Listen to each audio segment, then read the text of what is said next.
not timers, it's your boy David at the Irish Hotspur, Ireland's #1 Spurs fan, and welcome back to Match Day Live as Tottenham travel up to Aston Villa in what is dubbed a European playoff. And today we've got a delectable panel of guests with us, joining us today to get us through to the game. We have the one and only 2J, aka Joe. How are you keeping? Hello, my first time in a live stream. Thank you for the invite. No, it's good to have you, my man. It's good to have you. You've done a great podcast with us. So let's hear what your opinions are leading up to the game, my man. It's great to have you, buddy. We, of course, joined by the one and only Mia from Spurs Between the Lines. How are you keeping? Yeah, I'm not too bad. Can you handle the two Greek Cypriots today? That's the question. Yeah, we're both Greek Cypriots. Hello. Oh, you got any Irish blood in you to back me up? You could be on my side. Yeah. Well, I regard myself as Irish anyway, so there we go. I'll be versus Ireland. Sorry, I'll be Ireland. Ireland's 1,000th greatest Spurs fan. How are you keeping anyway, Paul? Yeah, I had a chat with a mate of mine this morning, and he we're just talking about life and stuff like that, and I said, yeah, but Spurs are playing tonight, and he said, how are you feeling about the game? I said, well, I saw signs in the Crystal Palace game that something good might be there, and my mate said, yeah, but I've heard this from a few times from you this season, Paul. And then after the game, you say, sack the fuckers, burn the whole place down. This whole thing's shit. So who knows, man? Yeah, who knows? But look, we've got plenty to talk about today. So we are going to crack in. I'll tell you everything you need to know. And then, I think we've got some talking points today. So let's get straight into them. But, of course, everything you need to know, of course, we are away at Aston Villa. Kickoff is at 3 p.m. today. In the referee, the man in the middle is Peter Banks. Hopefully he doesn't turn into Peter Wanks today. We want a good referee. In the VAR room, we've got Gerard Gillet, or Gillette, whatever you want to call him. Not quite sure how you pronounce that. Hopefully he can make some right decisions as well. You want to watch the game in the USA, it's on Peacock TV. You want to watch it in the UK and Ireland, you can't, unfortunately. Part of the media blackout on 3 p.m. games. And, of course, you want to join us back here for the watch-along. It will be kicking off at 2:30. With Tottenham, our injury list is getting smaller. We're only down to Ryan Sessegnon, Rodrigo Bentancur, and Hugo Lloris out as well. Aston Villa pretty much have a full squad to pick from, with Jed Steer the only one being out. Let's welcome some people from the chat. Let's see who we've got with us. We've got Moondog. Big up, Moondog. Hopefully you're keeping well. It's game day, brother. And he says, another manager fiasco. We are a joke of a club, and we will get straight into that. I like the positivity. Straight away. Look, it's many mixed emotions around the Spurs fan base out there right now, too, Jen. Many mixed emotions. Moondog, look, I don't know where this manager search is going. Now it seems like Ange Postecoglou is back on. Amorim is back on. I've no doubt Ryan Mason is probably being considered as well. Arne Slot is another one still on the list. So let's wait and see where it goes, my man. Let's wait and see where it goes. It's clear that Tottenham didn't want to meet Nagelsmann's demands. We don't know what them demands were. We don't know whether they're exorbitant. I'm guessing it was to do with recruitment. And it looks like Tottenham won't give him what he needs. So that's it in a nutshell. And we just move on. It's all we can do. Let's get a few more people. We've got Deadlocks or Dealox F. Big up, my man. Good to see you. We've also got Nikos in the building. Big up, Nikos. We also have Garrett McGinty. Morning, lads. Big yourself up. Davey Hoss has just won. Season over. Just one bright thing is Harry scoring. But if he was to leave, we are down. Big up, Davey. All good to see you. Garrett McGinty says only 3 games left. Then a whole summer to complain and worry about our next manager and possibly Kane leaving. Stressful times ahead. When are we just going to have one easy summer, Garrett? When, my man? Mirad Arawak says, good luck today, Spurs. We're going to need it. That we are, my man. Big up, Wayne Bonner. Great to see you, buddy. Also, Fazine. I'm just going to call you Fazine. I'm not going to butcher that second name because it's got some great letters in it, and I don't want to do it to you. And he says, we will win today. Big up, my man. Big up, Amir. Great to see you, sir. Big up, Carl Simpson. Great to see you, buddy. We also have Gluey misses one. Ronaldo's Champions League. We also have Nikos back in again. He's bigging up too, Jay. Love that. Let me just throw in that you'll get a lot of random comments today. Just Look, we're just all putting that out there. We're all It's okay. Most of them are in Greek, so you can't read them anyhow. Yeah. So it's fine. I can barely read Irish language, let alone Cypriot or Greek. It's not a chance. Not a chance. Foggy Foam says, good afternoon, guys. At this crucial time for the football club, and we still don't take things seriously. It's shocking. Stevie Fraser says, I like Mason, but I'll be livid if we get the work experience guy. I'm livid anyway. Levy out, Enoch out. Big up, Stevie. Hopefully you're keeping well, my man. Big yourself up. Big up, Anonymous. We've got Wembley. One morning, guys. To me, the result today is of far less importance than what is going on with Levy's latest shit show of managerial appointment. Farce. When will this evil ever end? Look, it is what it is. I just don't get angry over it anymore. At least I try not to. It's not good for my health. Moondog says, Paul, my Ange Postecoglou bet is still on, though. Oh, Ange Postecoglou. Okay. Well, he's the man. I'm telling you, he's the fucking man. We'll get on to that, so we will. We'll let you have your Postecoglou loving in just a few minutes. But Moondog, look, Ange, good manager and that, but the experience. He spent most of his life in the Australian League and the J League.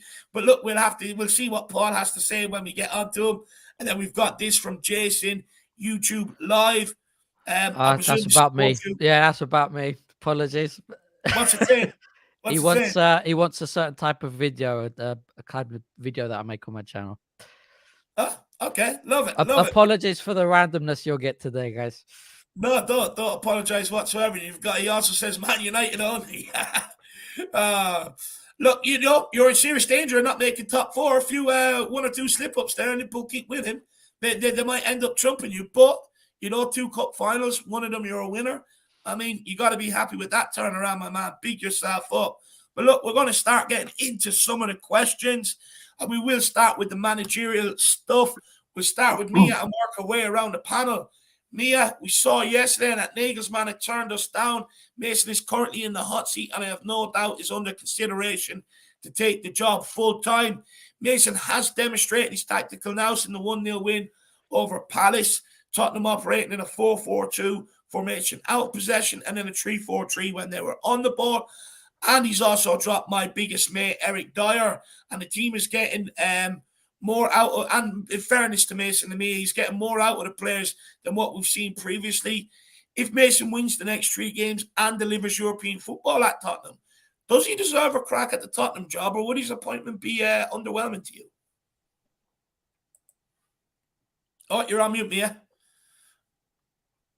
How good am I? I should know how to do this by now. I've been doing it a few months. I think it's too soon for Mason. It really is too soon. Like, I think that, he's doing an okay job now, and he is getting the players, but to play and obviously to do something. But for me, it's in a period where it's easy to do that because he keeps coming in when we need like a bit of like a push, basically, from someone who can go, I'm a friend of you guys.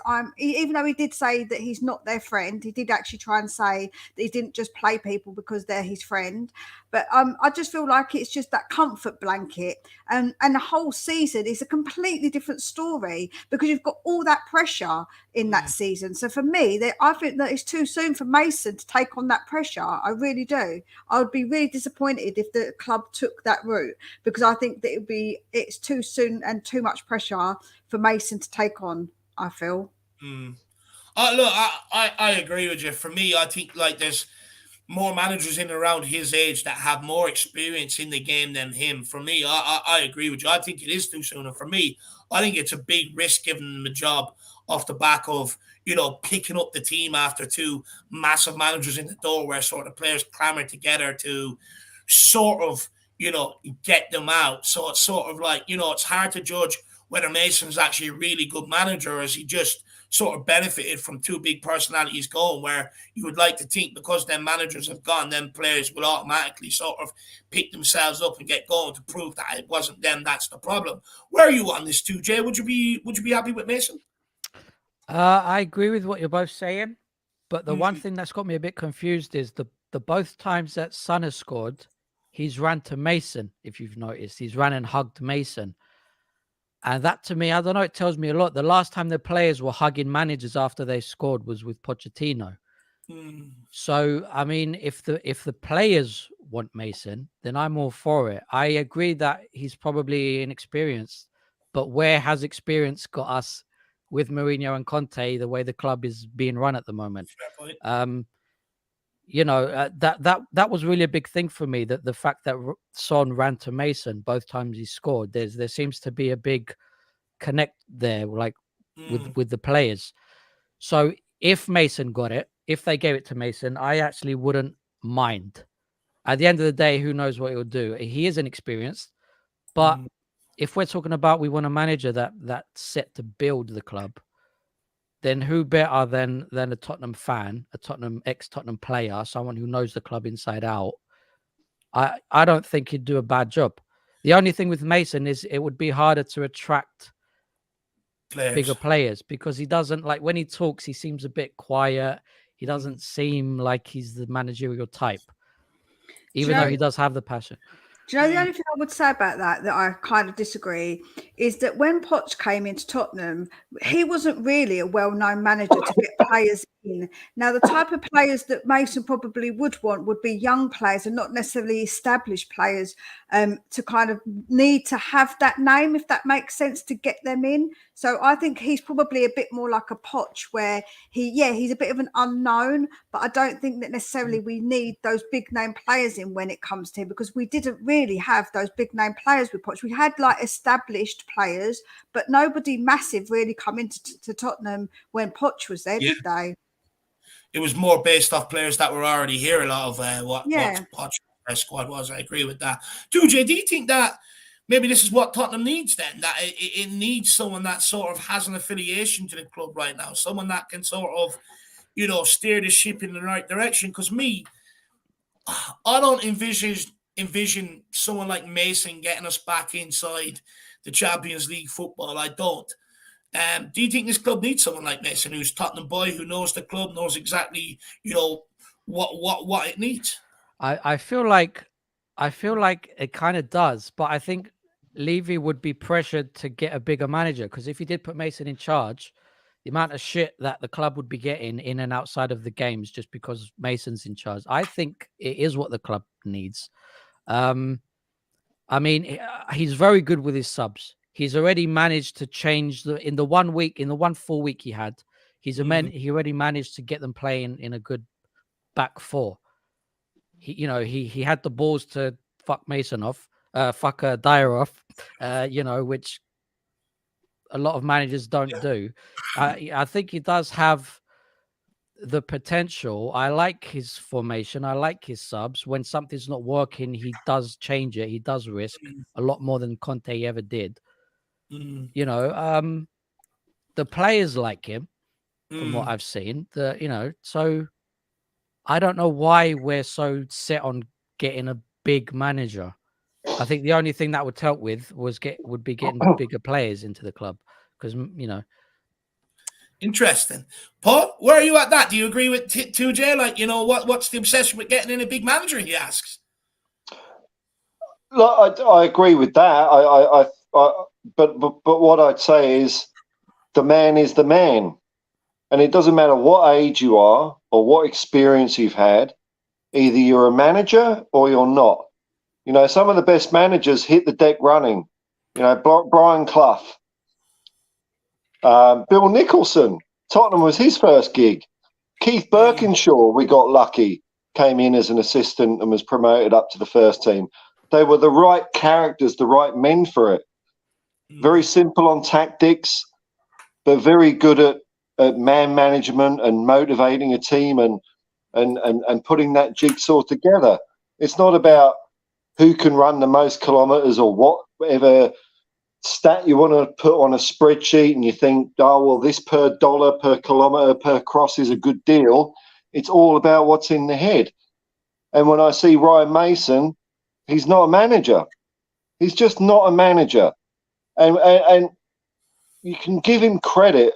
And if you think about what he's done, he's taken us from our lowest point. And when I say lowest point, in 45 years of being a Tottenham supporter, I've never seen anything as bad as when we lost to Newcastle.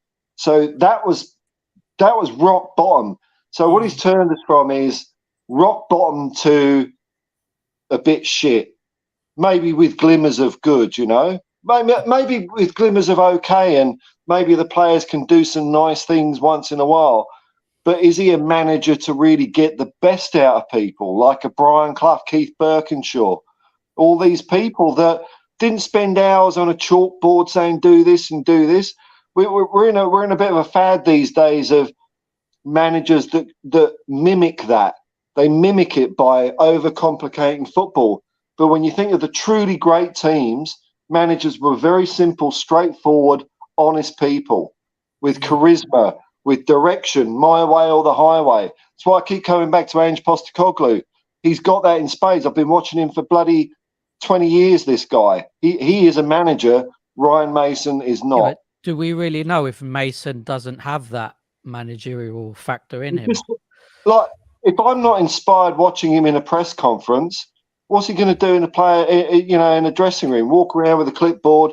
Players going to be, iPads and fucking shit, and God knows. I get that. No, I get that. He is boring as fuck when he talks into the press, but he did get a clean sheet, and to me, it does make a big difference that Son ran and hugged him. It's like he knows how to handle certain players. That's a big factor to me. I think so. I would maybe say he's his mate. Maybe he's his mate. And if he's his mate, that's not. You can't do that as a manager. You can't be everyone's friend. You can't do that.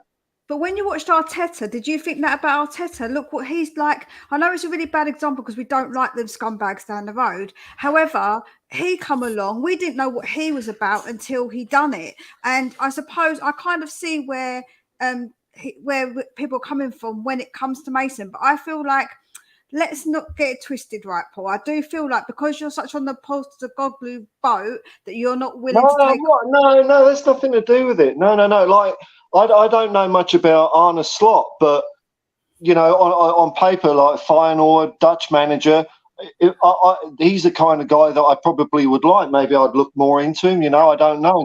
Until I see him, I don't know. But it's nothing to do with that I'm a big fan of Ange Postecoglou. I just don't think Ryan Mason's the guy. Like Bill Nicholson was a man of few words. He wasn't big on press conferences. Loads of managers don't like talking to the press, or they're maybe a bit awkward, but you can still see that inner light that will inspire a team. And Ryan Mason isn't it.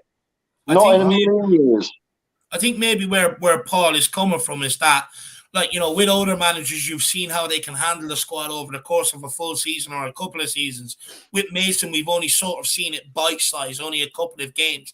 And, I have questions. Could he carry that over a full season? Yeah, no, I agree with you. I do agree. My point is, but my point is that, because I've heard people say he needs, he needs more experience, or go to another club, then come back to Tottenham. If he ain't got it, he ain't got it. And I don't think he's got it. Maybe he could be great lower down the leagues, but for Tottenham Hotspur, the greatest football team the world has ever seen, it's not good enough, man. Not good enough. No way on a million years. And if we're considering someone like him, our ambition is he's just adequate. We want greatness, glory. While I don't disagree with you, Paul, at all, I do think he needs more experience. But I think to write him off completely as a dead-end manager at all, that he can never become one, I think is a bit far-fetched. I think that you can say... Who's a great manager that started off shit with no signs of being good? I don't know why you think he started off so rubbish and think that he's got no signs, because I feel like I kind of on that board where I do see he has some signs of being a good manager potentially in the future. I just don't think that he's good for now for Tottenham. So I just think writing him off completely is a bit much. That's all I would say on defence of Mason. He might be a good coach, that sort of thing, but as a manager, the head honcho, no. But, out of all the names on the list, no one knows the club more than him. Oh, yeah, it does make a difference though, because like if we have a not bad game, he's not afraid to switch things up either during the game or the next game. We could have easily beaten United. We could have beaten Liverpool. Basics. Yeah, but things were different under Conte. The players look miserable. Under Mason, they're kind of smiling again, and that makes a huge difference. I get what you're saying. I'm not disagreeing with you. So he's got them from being rock bottom to okay, but not great, and he will never get. We don't know if he can get them from okay to great though, because he hasn't been given the chance. You don't think so? Well, never. I wouldn't dive into my bed for him, let alone run through a brick wall. And I like the guy. I like him, and I you understand wouldn't, but the players are. You wouldn't, but the players I are. understand that he's a Tottenham guy. But it's like when Ozzy came back or Glenn came back, and they both did really good jobs as well, I reckon. But Ryan Mason is not. He's not that guy. Come on. Do you know what? I love all you fuckers. You cheer me up early in the morning. This is absolutely quality. But look, to pull the pin out the grenade and fuck another one in there. Peter come on, man. This is fucking... This is a build-up. This is not a tear-down. It's a build-up. Well, we'll get to that, but we do have serious discussions that we have to have. And he says Mason would be an outside bet for success. There are parallels with Arteta. He's had an apprenticeship with big managers, a.k.a. Mourinho and Conte. Arteta with Pep. And he's a club man. So, I mean, look, we'll start off with you on this too, Jay. We'll go to me, and then we'll let Paul back in. Is this where you're maybe coming from too, Jay, where Peter M is, the points he's making? Well, look, Arteta is an ex-Arsenal player. He gets the club. He loves the club, right? When you see a player score, you said before, when I mentioned Son running to Mason, Paul said that, so what? But when you're watching other games and you see a player run and hug the manager, you love to see it. The players do it to Arteta. We used to do it to Poch. When Kane ran and hugged Poch, you wouldn't say, "Oh, they're mates." You love the fact that they're mates. Plus, Mason has learned from Mourinho. He has seen what Conte has done right and wrong.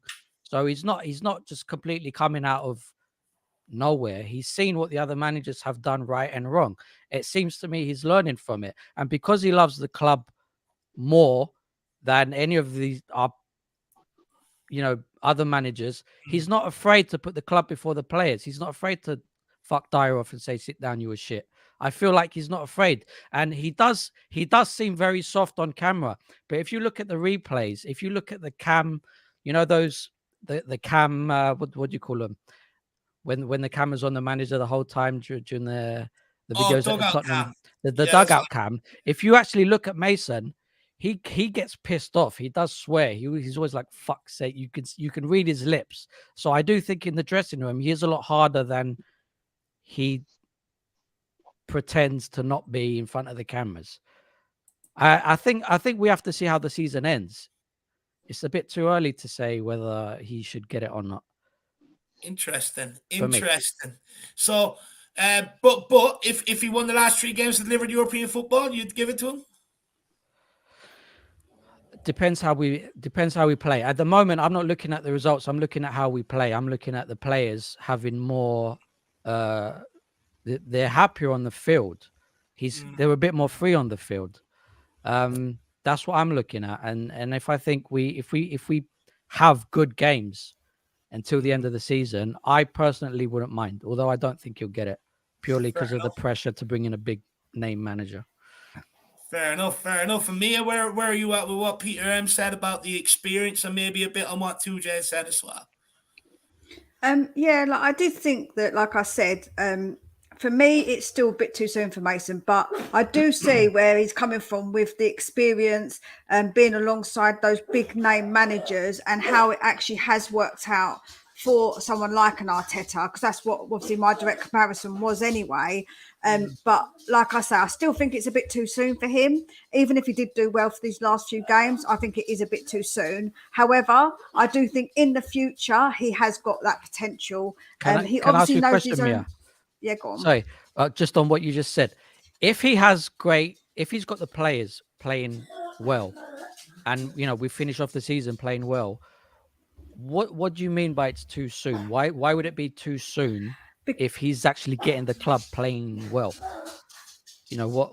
I think it's because it's the amount of games, to be honest with you, because it hasn't been a substantial amount of games. That's what I would say, because during the season, it's a lot of games and a lot of pressure. He's taken us when it's been maybe a little bit less pressurized situation in the times that he has taken us. So he's never experienced that full amount of games. And I think that's where I feel like he could become a bit undone with his lack of experience. I kind of disagree with that, because he first got given the job for a cup final.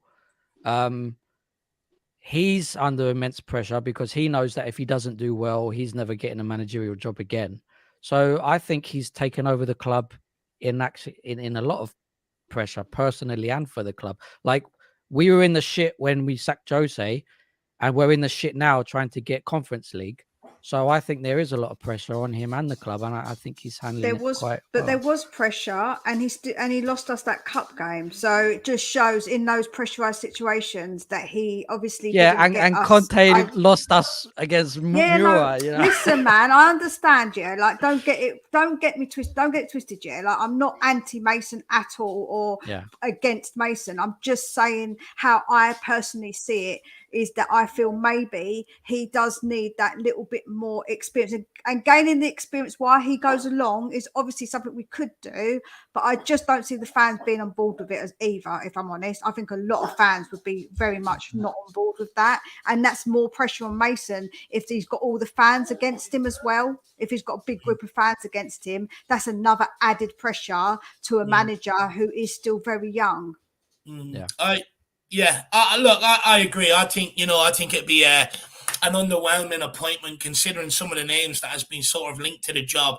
I think 80% of the fan base won't take to it. However, what I would say is if he is given the job, if you're in his shoes, you're going to take it. So maybe don't put your anger at him. Put it where it actually deserves to go. If that's the case. But Paul, of course not. But this is the same as 2 years ago. If we I think there is a chance we'll appoint Mason. I think this club is so dog shit at the moment that we will appoint Mason, because I'm totally against him getting the job. I really am. It's ridiculous, and we will end up sacking him in November. And then who are going to get in at the last minute, like we did with Conte, to try and save the shit and persuade Harry Kane to stay and all that crap? It doesn't matter how much experience he's got.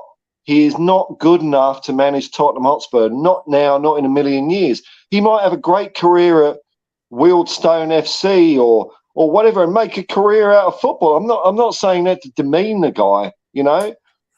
He probably could be a good coach somewhere, but not Tottenham Hotspur.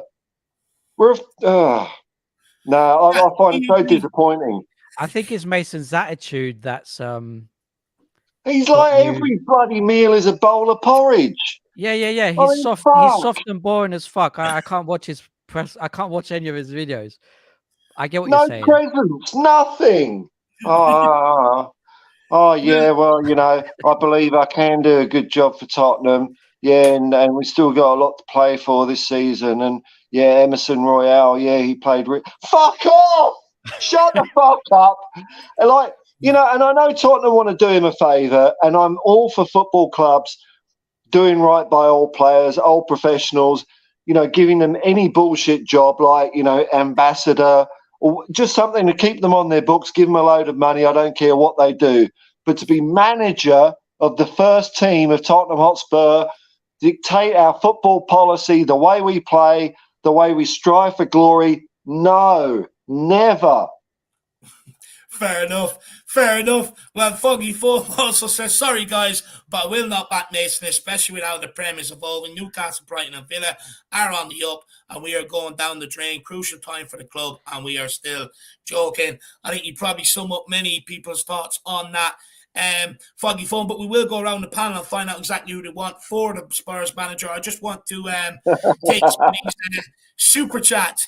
Ben Kaufman, can you smell what the calf is brewing? Big yourself up. He says, until Tottenham are sold.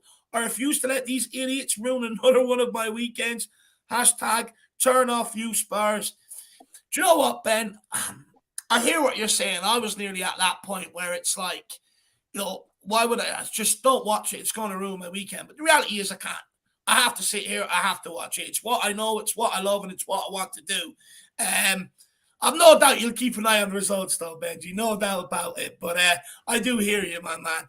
I do hear you. Big yourself up. But if anyone does want a purple and gold badge or something like that, just get in contact with Benji. He's the one doing them, I believe. So big yourself up, Ben Kaufman. We have Moondoggy, and he says, Dave, I put the bet on because Paul convinced me. Well, look, you know, we'll be going for round 2, so, you know, you'll probably put on another bet, a double bet on Ange Postecoglou, Moondog. Look, you know. Don't bet on anything I say, because betting's haram, man. So, you go your own way. Don't put it on me, brother. But Moondog, you know, you never know. He's back on the list. He is back on the list. Ben Kaufman says we beat a terrible Crystal Palace side, not prime Barcelona, and I presume he means Ryan Mason. But you can only beat what's in front of you. At the end of the day, there's so many results that don't go the way we think they're going to go. Look at Brighton the other day. They got absolutely smashed by Everton. Did anybody expect that? No. And could you say, oh, well, it's Brighton, blah. No, you wouldn't, would you? You'd be happy that you beat Brighton. So I don't understand that logic. You can only beat what's in front of you. And there's plenty of times where big teams get done by a smaller team. Interesting. Paul, what were you going to say as well to Ben? What did Ben say there? I mean, he's right. Like I said, we come from the absolute worst I've ever seen in 35 years to something not the worst I've seen in 35 years. And like there were glimmers of, like I said, there were glimmers of good stuff there. Glimmers, you know, of like football at least, which we haven't seen for 3 years. But that's not greatness. That's not, you know, it's not good enough. It's not good enough. It really isn't. Never in a million years. Fucking never, man. I mean, come on. Look, and the thing is, I do respect these guests as well, because I reckon every fan can support the club in their own way, you know, and we all want the same thing at the end of the day. We want to enjoy the football and see games. So I'm not even saying I'm right and they're wrong, because, you know, just talking shit. But fuck that, guys, come on, you know. Judging by Ben Kaufman's comment, I guess he's Money Mason in. Only that's with you. I think I know. Yeah. Ben would love Ryan in. I can tell, man. Yeah, but we had Conte in, and we were complaining non-stop about the shit football. I wasn't. Anyway, I wasn't one of them. But I hear the point. I do hear the point. It's like we've had 2 massive managers in here. They haven't sort of succeeded or delivered what we want. I would argue, you know, that over them times it sort of needed continued investment rather than going, this is your investment, make it work, with so many problems to do.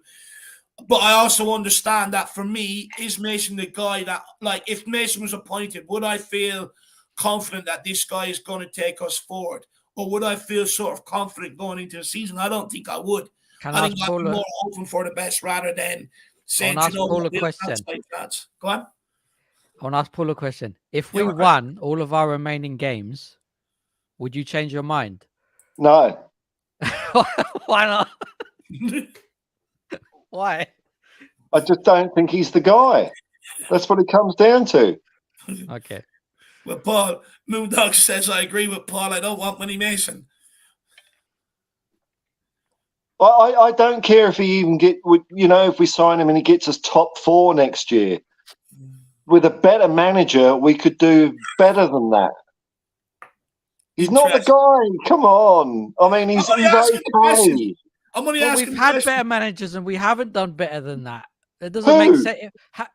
Mourinho and Conte just Were about they got better? us top four. Were they better managers though for Tottenham? No. Every fan knew they weren't going to fit in with Tottenham. The problem is with better manager, it's subjective. Each person's individually going to be different. What they think a better manager is, that's the problem. It's subjective. Interesting. It's a quandary. I'll give you that, man. Big up, Keith. Good to see you in the building, my man. Big up, Moondog. So we know where Moondog's at. I think he's all on the Ange hype right now. He doesn't want Money Mason. He wants Ange Postecoglou. Big up, Moondog. Yeah. Also, I said to you, let me know if you've got any little Spurs pieces in the works. You know, you've made some incredible pieces. Do let me know, brother. I'm itching for one. And then we've also got Adrian Chia. He says, anyone think giving Mason the job equals giving Levy a free pass? And look, we'll go to you on this one first, 2J, because you know, you're the one sitting here making a case for Mason, and fair play to you, my man. If Mason is appointed, is that effectively giving Levy a free pass? What do you mean by free pass, though? As in what way would that be a free pass for Levy? Adrian Chia, maybe clarify it in the comments, my man. No need to send in another super chat, brother. Just put it in the bottom of the comments, and I'll bring it up. Maybe it means not having to spend the money. Yeah, probably. Yeah, that's what it would look like. That's why I think Mason 100% isn't going to get the job, because Levy knows how that will sit with the fans. But that's a fallacy about money, because we do spend money, though. We don't spend it correctly, but we do spend money. So money will be spent. It's just the way we spend it. It's got to be done correctly. So I think that kind of is a bit of a fallacy when people say we don't spend money, because we do. Just completely wrong. That's the problem. Yeah, no, I agree. We do spend a lot of money, but we're at a point now where is Levy going to spend a shitload of money on a manager and on players? Because he's at the point now where he knows he needs players. Like, would you rather have Mason? I'll put a question out. Would you rather have Mason and 5, 6, really good players? We offload some of our shit players, or roughly what we have with an extra couple players and a classy manager? Because I would rather have Mason and change half the squad. I reckon Ange Postecoglou is cheap, though, isn't he? Look, before we get round to who we want to. What is this with these people? They're like, we've got bloody Kane FC up there. We've got blimmin' Postecoglou FC down there. Bloody heck, what is going on? No, do you know what I'd say to Adrian's super chat and to 2J as well. I think where maybe Adrian Chia is coming from, I feel like that he feels like that if it is Mason, that sort of he's going to be a yes man rather than someone who says, look, I don't want this guy, I need this guy. I think he sort of dictates. I think he feels that the club will be able to tell Mason what to do rather than Mason actually asking for things. Maybe it's just that because Mason's a Tottenham boy and we all love him, I mean, that we'll give him a bit more slack in the job. It kind of takes the pressure off Levy, if you know what I mean. If Mason gets the job and maybe finishes 8th or 9th, or we're not going to be on his back. Maybe that's the free pass. I don't know. But okay, I've got a good question then, guys. If he does do well, say we give him a couple of years and he starts to do well, is that still giving Levy a free pass, or is that just everyone going to be happy that we're doing well? If we are in final, or we get to a top 4 and we're in the final of a cup of something, would that then not be that we're just doing well, or is that still giving Levy a free pass? Because I think that's really interesting. No, I think if we're winning games, for me, as long as we're winning, that's all I actually care about. What I can't take is losing. And unfortunately, I've been on the receiving end of that too much times over the last 3 to 4 years. For me, it's all about winning. Look, if Mason comes in, he takes the job and he has a fucking good season next season and he's winning games, okay, fair enough. I think you've sort of got to get behind it. But, when it comes to Mason, I just have my reservations. I'm just not sure he is the right guy to take us forward. I think we all have our reservations. It's just the fact that we've had such good managers and still done fuck all. That's making some of us think perhaps Mason is the guy. Do you know what, though, 2J? I I still think some think of our managers are pretty unfairly treated, though. So Yeah, but any manager you get in will be unfairly treated. The same It's like- problems are still going to occur under Mason unless you do the glaringly obvious gaps that we need to do, that we failed to do for a number of years. And they were glaring, obviously, under Jose Mourinho, that Eric Dyer had to be fucked off. He was making loads of mistakes. He was dropped near the end of his tenure. Lloris has also been dropping clangers for a couple of years now. You've got Eric that Sanchez has been crap for his whole Spurs career, and it's kind of like these are long outstanding problems. To be honest with you, it doesn't really matter who's in the dugout until this is sorted out, because whoever's in the dugout, it's only sort of trying to pair together pieces and counteract what others are going to do to self-sabotage. So until all that is sorted out, no manager is really going to crack the whip. You're not really going to see what any manager could do until them issues are sorted. I see Ryan Mason being given credit for dropping Eric Dyer, which was a good thing, but every Spurs fan's been saying that. I'm an idiot. I've been saying that. There's a mate of mine, he watches the highlights of Spurs games mainly to take the piss out of me, and every time he'll say Eric Dyer, well, he's shit. So everyone knows he's shit, and so Ryan Mason drops him. He's not a football genius because he does that. He really isn't. Well, Obvious. okay, let me just say to you then, let's bring that back to, so how comes Conte, one of the best known managers who's won stuff, wouldn't drop Dyer if that's such an obvious thing? I don't know, maybe he's blowing him. I don't know. He's made And a bad Jose. call. So what I'm trying to say is he that might be good at his art. What I will say is that's what I would just come. It was just plain. I'm just playing devil's advocate with it. No, I hear you. Yeah, no, I agree with you, but yeah, of course. Yeah. We do have to put some context to it. Romero was missing largely coming up to the World Cup, so you haven't, other players across that back line have also suffered injuries, so that option hasn't been there all season long. Now, granted, I'm not going to excuse Conte because there was obviously a couple of times where he would have had a majority of people fit across there and he could have tried it. He didn't. However, we have suffered a lot of injuries all across this squad this season, so that opportunity hasn't always been there.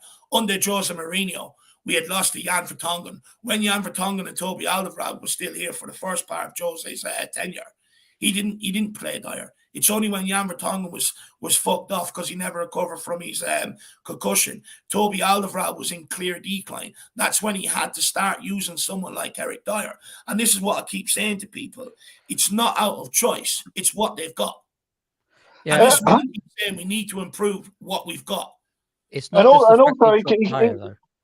he can pull the wool over people's eyes as well. Like in the end of last season, he was good, but not as a defender. Like he still rarely puts a tackle in.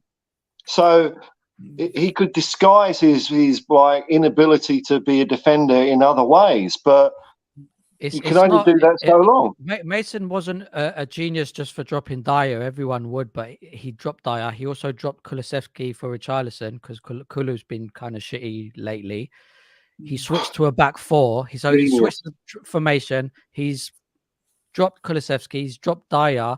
He dropped Perisic for Davis. Like he is trying things, and that to me is a lot more than Conte did. Fair enough. Well, that's true. Yeah, no, I'll give you that, man. That's true. Definitely. Look, he's an improvement on the way Conte definitely ended up. No doubt about it. 2J, Eric Chia. Sorry, Eric. Or Adrian, my man. Sorry, I'm all over the place. This is a cracking debate. He's come back, 2J, George, and he has said, what do you want me to call you today? 2J or George? Anything you want. Anything you want. Okay, we'll go with 2J because it's shorter. He says, free pass equals Levy behaving in a way that Levy does. I think that's what he means, 2J. Yeah, that's why I think Mason won't get the job, because Levy knows that he'll be in a lot of shit from the fans. So I don't think Mason's a choice, personally. Interesting. And he also says, Man, you won a trophy and fans still want the Glazers out. Anyone want to take this? I believe, though, that's because the Glazers have really ruined the club because they take dividends out of their club, leaving them in more debt and they've got basically a stadium that's falling down. They've made zero improvements and they're just still taking them dividends out. It's ridiculous how much money the Glazers take out of that club. It is crazy because they earn so much. That's why. If you speak to any Man United supporter who's sensible, who talks about it in a sensible way, that is why they'll tell you they don't want them there because they take those dividends out and don't improve the club at all with anything. Yeah, they're just really bleeding that club dry. I mean, the dividends is one thing, but also the whole way they did the purchase. Now, Sean Butler, God bless him, might sorry, he hasn't passed away. He will be here for the watch along. Like, he could probably explain why this is a valid, moral, legal thing. But in essence, what the Glazers did was they didn't have all the money to buy Man United, so they got a loan, and then through the magics of capitalism, that debt is now Manchester United, which means the fans are paying that off. And yeah, I mean, that's one thing that worries me about a potential Spurs buyout. If it's not clean and they do some leverage trucking shit, I mean, that's the worst of every world, I think. It really is. That's why I kind of say, in a way, not that I want to keep Enoch and Levy, but you've got to be careful what you wish for. We can't control who comes in, but you do have to be really careful because you don't exactly that. They got that massive debt on Man United's name, yet they still take the dividends out and take money, even though they owe all that money. Instead of taking those dividends out, pay some of that loan back, man. What are you doing? But they won't do that. So it's horrendous. And like when rich people who we never invited into this game of ours, when they're sort of trading clubs with each other's, it doesn't really affect us, you know. Like, Dave, if you own a club and I buy it off you for 5 million, and then someone buys it off me for 10 million, it's all rich people swapping money. But the moment you put that into the club and make the people and the fans pay for it, that's just reprehensible. And can I just clarify something for the person in the chat saying that Levy gave himself a bonus? He didn't. Joe Lewis has to okay anything that happens in that club because he's the majority owner. So it's not someone giving themselves a bonus. And yes, okay, that comes out of money for the club, but so does all wages come out of money from the club. Any wages for players, anything comes out of that money. So don't think that they take dividends out because they don't take any money actually out of the club. So that is one thing. Big up, Mia. Big up. Do you know what? I was just sitting there. I've been all for sure today. And I just want to say something. Isn't it a shame, though, it's come to this, you know, just generally, not just Tottenham, but the game in general, where we spend more of our time or as much of our time talking about finances and ownership and all that. We never used to give a shit who owned clubs, you know? They were just quiet people, and we just sat back and enjoyed the football. Look, even referees are becoming a celebrity nowadays, so you know. Also, we could have it worse. We could have Todd Bowley who goes into spaces with people on Twitter and starts talking to them. Like, what the heck's that about? The world's gone bonkers, honestly. It's gone crazy. It's gone crazy. Big up, Adrian Chia.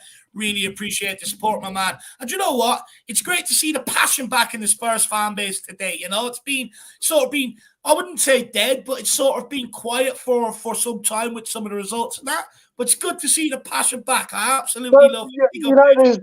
There's different sorts of passion, David. You know, I mean, some people are really hurting at the moment as well. Like, I watched your fan show, and was it Ryan or Brian who described some of the feelings that he's had. So, you know, the passion's always there, but we've got to have something to have, you know, positive passion about. And it doesn't.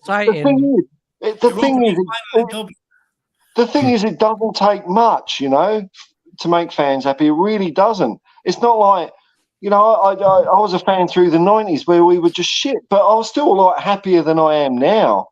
I really was. Are you trying to say that we're easily satisfied, Paul? That we're just basically a bit lame, like we're easily pleased? No. What I'm saying is, like, if you watch a good game of football, no matter what happens, you can understand if the other team's just better than you or you're just not really good in that league. But when you see players not giving a fuck and the whole club just not functioning, that's the downer, you know. Like you Bournemouth fans probably aren't that pissed off, you know. I don't know. I don't know if their clubs, you know, they're just going to watch football and they know their shit. But that's or Southampton rather. But that's expectation, isn't it? Don't forget, it's expectation of our club versus a club like Southampton. Let's be fair. Yeah, but what I'm saying is I've supported our club in times where we were legitimately shit, and I still enjoyed it more than now. Don't come on, Paul. Come on. Don't say you enjoyed watching Genus when we were constantly 7th every fucking season rather than now. Look, there were times there for several seasons we were mathematically average. So if you played like 36 games a season, we would draw 12, win 12, and lose 12. That's how many points we got. Yeah, it was utterly mediocre, but I still felt happier. Yeah, but back then, if we ever beat, for example, United, we'd be happy for a whole month because we beat United once.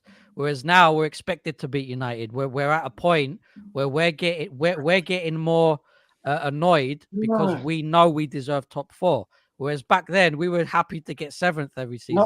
No. It's not about deserving or anything like that, man. It's about what you see on the pitch. Are they trying? Is there some sort of teamwork at play? And at the moment, there just isn't.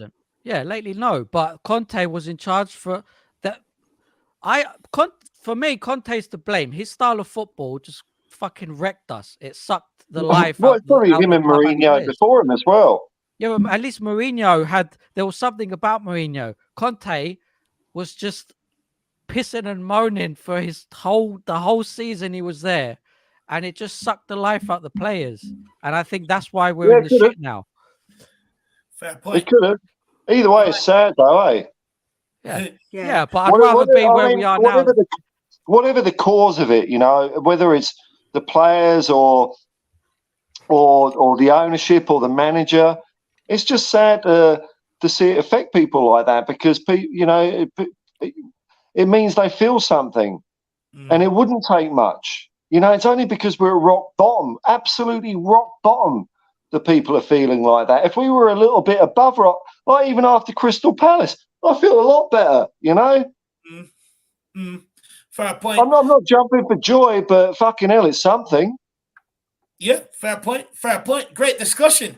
I do hear too, Jay, though, in the regard that it's like, you know, back then it was more, and this is only from my personal experience, it's more turning up with hope that we could beat a Man United and stuff like that. Whereas now we do go into them games with that expectation of competing, but not only competing, trying to beat them.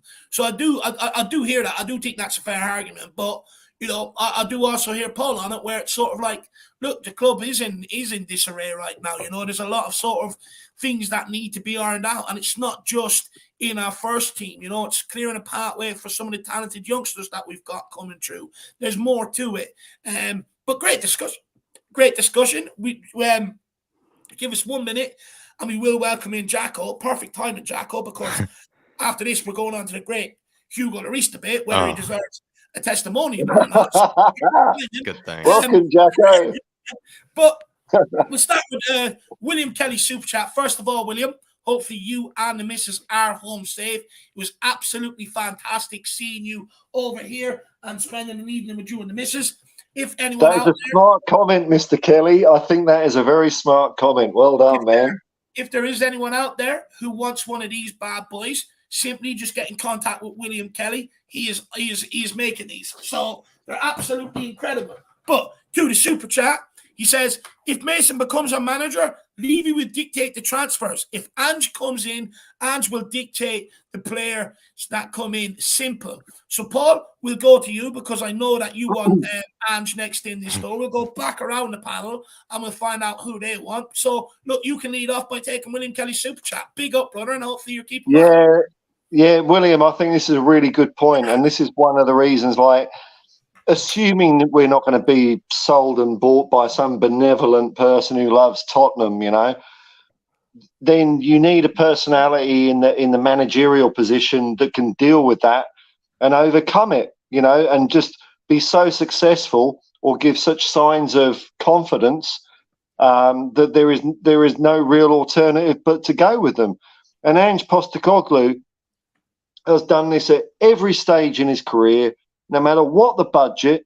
He's done it in the Australian National League, the Australian A-League, which might sound poxy things to you lot, but, and I don't mean people, you on the panel, I mean you nutters out in internet land that are watching this, they're just going to comment, oh, Ange Postecoglou doesn't have experience or whatever. You can only do what's given in front of you. And because he's from Australia, Australia is not a big football nation by any means, but he did as well. He got us well in the World Cup. He won Australia the Asian Championships, like our Euros. So he beat Japan and Korea and Iran, all those sorts of teams that England typically struggle against. But got us playing more than anything in a really good style of football, really attacking style of football. Did the same in Japan, won the respect of people over there. Went to Celtic, no one had a bloody clue. Like when he went at Celtic, I was watching a few Celtic fan channels because they're like kind of my second club. And there was like almost like disgust to ignorance, you know, oh, we're just settling, who the hell's this guy? And straight away, he went on a losing streak with them. But they could already see that he was doing something. He was trying something. Brought in a couple of signings that they'd never heard of, not for record fees or anything like that, but they added to the team and he got them over the line in two trophies in his first year, gave the board the confidence to invest more money. Like, you've just got to hear the guy talk about how important football is in his life. You know, he's an absolute, you know, like it's like when you hear Bill Shankly or, you know, proper football people talk about football. It is the most important thing in life. And you can see in Postecoglou that it is for him. And I absolutely believe in the guy, you know, more than there's probably the thing is there's probably a load of good coaches and managers out there that are just being stifled by, you know, stupid ownership, and we'll never get to see many people's potential of what they could be. So you have to have a force of character and a force of nature to get through that. I'm sure, you know, Arteta had to bloody do that at Arsenal. That Pep wasn't given the golden keys immediately, or neither was Klopp. You have to do something to get everyone in the whole club pulling in the one direction. And you look at what Celtic fans love Postecoglou. And I don't give a shit about people saying, oh, the Scottish league isn't competitive. Like, this is from English people that don't watch Scottish football. They have no idea what goes on north of the border. And, like, I mean, is the Premier League that competitive anyway? I mean, really? You know, just to push you maybe a little bit further. Not over the edge, just a little bit further. But look, the caliber of managers in the Scottish League compared to the Premier League are completely different. Would Postecoglou survive against the managers that are currently in the Premier League now? There's no doubt about it, man. There's no doubt about it. And like I say, you can only succeed in the opportunities you're given. You know, Alex Ferguson came from Aberdeen. Arsene Wenger came from Grampus or Japan and France. But they were the right guys. It doesn't matter your age or your experience. It's the opportunities you're given.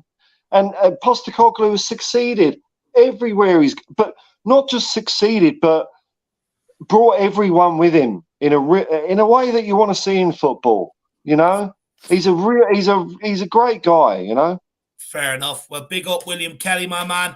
Really appreciate the support, brother. And like I said, hopefully you and the missus got home safe, and hopefully the young lad is keeping well as well, my man. Really appreciate the support. Everyone, we're going to go around the houses, find out who George, Mia, and Jacko also want to hear as next manager. Please, if you are enjoying today's show, if you are enjoying the discussion and variety of opinions, please make sure you smash that like button. Let's get it over to 100, 200 likes. Also, feel free to keep supporting the channel. Feel free to get in a super chat with your thoughts, with your opinions, or even with who you want as next manager and stake your claim.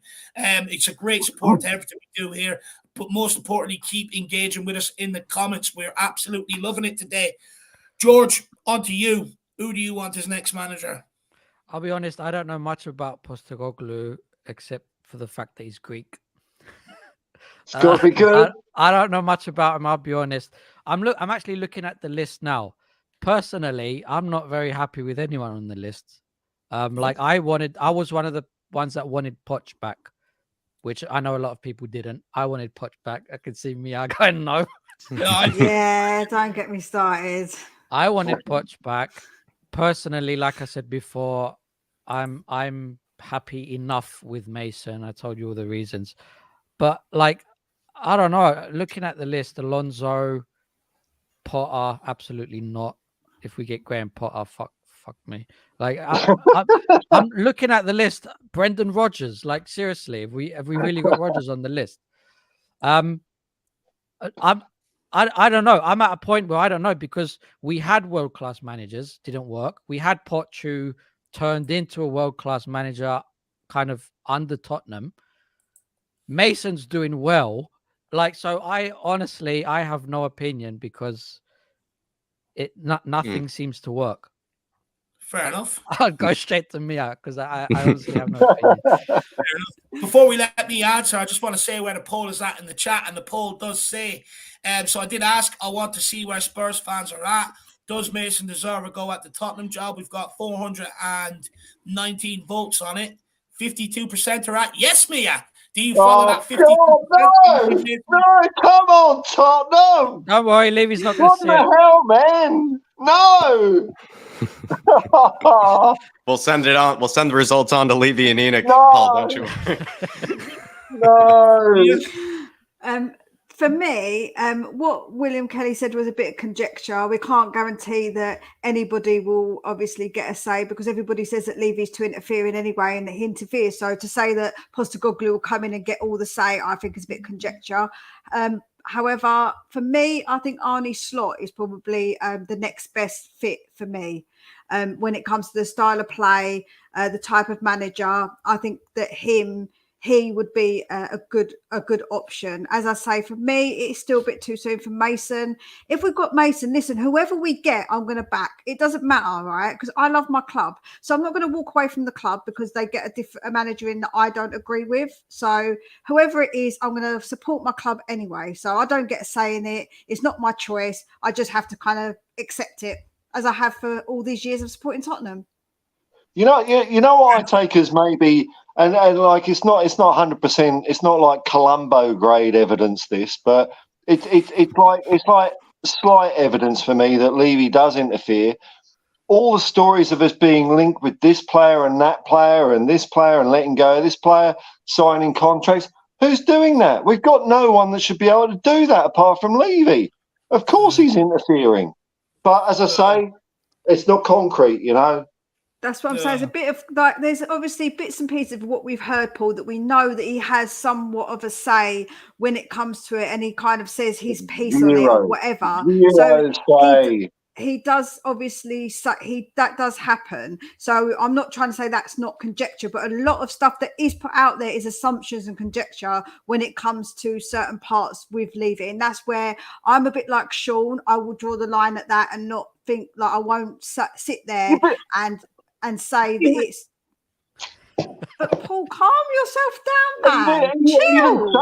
Even some interference is bad because it's diluting. Listen, it's diluting football. So we can't be great. I'm not agreeing with it, Paul. Can you calm yourself down, man? I'm not agreeing with it. I'm just telling What I'm saying is like if you have a delicious Black Forest gatto, right, and it's really nice because I love it, man. Oh, I love Black Forest gatto. Yum yum. But if it's got a little rabbit poo in there somewhere, you're not going to eat it. It's not going to be a great cake because it can have the tiniest bit of rabbit poo in there. It's a shit cake. We've been eating that rabbit poo since we were young. This is how delicate football is. Football is so delicate, it's so human that when you start fucking about with it and being clever, it's just a shit gatto, a gatto of shit. Round Look, I think two, you- fight. Well, let me Paul, I think you finish need to it. calm. I think you need to calm down a little bit, man. Like, take a chill pill. I'm not trying to agree. I'm just saying to you that on the balance of, I like to be balanced when it comes to my views. I'm not saying I agree with everything at all. I'm just trying to say that some stuff is conjecture when it comes to things to do with Levy and the club, and that is true. A lot of it is conjecture. However, I don't agree with him being involved. I feel like he does need to pass over the reins, but no contracts have been signed yet with anybody, so he obviously hasn't done any deals. So that's obviously something we can say. So, but yeah, that's what I would say. So I've got a beautiful pet rabbit that used to be called Hoppy, and look, I only did it once. I only did it once. I only threw it down the stairs once, and now it's called Limpy. Listen, it's early in the morning for me. Like, it's afternoon. It's too much energy. This like Paul's for analogies. 12 o'clock, man. Paul's Like, analogies. Too many there. is it an analogy or is it a comparison? Oh, I don't Sorry, know, I we don't have know. to- we have to I think get that one around. just- It's been a long day. It's been a long day. Look, I do want to welcome Jacko into the stream. Jacko, first of all, how are you keeping today, my man? And second of all, what manager do you want to see in the door next off maybe that new list that was put out? Yeah, I guess if people didn't already know, you do have to cancel the skinny jean orders. Everybody do cancel the soy milk lattes. Do cancel, There's the your Red chai Cross, Jack. milk. There's your Red Cross for Nagelsmann. All the different, various non-dairy sort of lattes that you were probably engaging in. Maybe your skateboard that you were thinking about brushing maybe a bit of the cobwebs off. You're also going to have to put that back into the closet as well. Everybody, just Nagelsmann is no longer. What I would say, though, just quickly, there is a guy out in Austria. His name is Matthias Jaisla, who also has a fancy haircut, also probably rides a skateboard, and also has some fancy hoodies and whatnot. So maybe there is sort of, a doppelganger, if you will, kind of in the books over at Red Bull Salzburg, which sort of makes some sense. But at the moment in time, I still would rather go down anybody but Mason. I feel like Mason hasn't done anything to discredit himself. I've said this 1,000 times. I don't think he's made himself look like an idiot, like in any way whatsoever. But he's in no way, I think, experienced enough for this type of job. It's not like Spurs are free falling in the way that Arsenal were, I think, for a period when they hired Arteta. Spurs were just in the Champions League like this season. We were also just finishing fourth last season. For us to go from finishing fourth last season to all of a sudden, panicking like in this sort of manner and kind of feeling like, oh, there are no options left. There's nobody that we could possibly hire. I guess we're just reluctant enough to just sign Mason. It just seems a bit ridiculous. And that would be a bit extreme, I think. And also, to be honest, like I said, it's not like we've been free falling that long. It would feel like you're taking a huge gamble on a guy when the club is in a bit of a teetering position where the club could go back into sort of, competing with the best, or the club could easily slip back to sort of the 10th and 11th positions, after this. And would you really want to leave Mason with that sort of pressure? I would rather not. I feel like that's also not on him. I feel like that's too much pressure on him to sort of do that. We saw with the likes of Arteta that Arteta sort of was learning on the go when he first took the job from Arsenal. And I think a lot of Arsenal fans were very sort of upset about that because they could see that he wasn't at all an experienced or world-class manager yet, because he was sort of making these mistakes, learning on the go, looking a bit silly at times. And no offense to Ryan Mason, despite I think how good he's probably looked thus far, I think he's going to probably do the exact same things where he's going to have some pretty rough times and some pretty rough periods. And why would you put him under that pressure? I don't want him to be the sacrificial lamb, I'd say something to Jack because you weren't here before. The reason I was saying that I don't mind Mason that much, to me, it's a big deal that the 2 times Son has scored, he's ran straight to Mason and hugged Mason. To me, that shows how much the players love the guy. And that to me made me think I wouldn't mind Mason so much. I just wanted to add that because you weren't here before. That's a good point. To be fair, I don't even think Mason's done anything wrong thus far, actually, George. I don't think he's, like I said, I don't think he's made himself look silly. I don't think he's probably made himself look a whole lot better than Stellini, for sure, in this time period. And also, he's kind of discredited, or in some way we'll see maybe today, especially with the lineups, but I guess some article has even come out about how he knows of some of the rumors about how he plays his mates and things like that. And so the guy just seems, for what he is at the end of the day, 31 years old, like quite mature, seems to have some sort of tactical brain on him, and also has been sort of learning from some pretty good managers like under his time. Like he did pick up the reins from the likes of Jose. He did also, work, as a player underneath Pochettino. And now he's kind of gone and being as an assistant manager for the likes of for Antonio Conte. I don't think at all he should take the job. But like I said, I agree with you, George. Like, I don't think he's made himself look silly. The players are clearly actually much more behind him than they were Stellini. They're actually fighting for him in some manner. And also, he is getting the best out of certain players that Stellini just simply wasn't. Like, Sonny is looking like a much different player. You have Pedro Porro looking like maybe a bit more, kind of like he's getting the best out of him right now. I feel like, again, I'll say it again, Mason is not making himself look silly. He's just not the sacrificial lamb that we need right now for this sort of job. We need a guy that is qualified enough to take on what is going to be a very difficult and dirty sort of job. To, it's not going to be easy. You're going to have to get your hands dirty type of situation. And I feel like it's unfair to him for him to take that over. I'm gonna have a quick say on it as well, and then we're gonna move on. We spent long enough talking about the manager debacle. Now at this point, look, for me, come on, Dave, bring in Ange. Come on, you can do it. No, look, for me, I think giving Mason the job is a huge gamble. That's where I'm at right now, and I don't think we're in a position where we should be taking gambles. I think we're in a position where we should have a good bite-sized sample of what we're bringing in here. And for me, you've got other managers out there that do have that experience. Arne Slot, even though nowhere near my first choice, more experienced than someone like Ryan Mason. Ange Postecoglou, not my first choice, nothing against them. As I've said before, that over in Ireland, Celtic is sort of given to you as your second club. So everyone in Ireland sort of keeps an eye on Celtic, and he has done a good job. More experienced than Ryan Mason. And for me right now, especially with the caliber of managers coming into the Premier League, I do think, it's a huge gamble to put your eggs in Mason's basket, because if for where we're at right now as a club, Spurs fans won't take, going into the new season, not winning games and stuff like that, especially if it's Ryan Mason in the dugout, which then put another season in upheaval for me. And look, you could probably say that about any manager, that it's a risk. You could put any season in upheaval by that. But where I'm coming from is that you've got other managers who exactly what you're going to get. With Ryan Mason, it is a huge gamble for this football club to put it on his shoulders to be able to sort this mess out and take it forward. And that's where I'm at with the situation. But look, let's move on.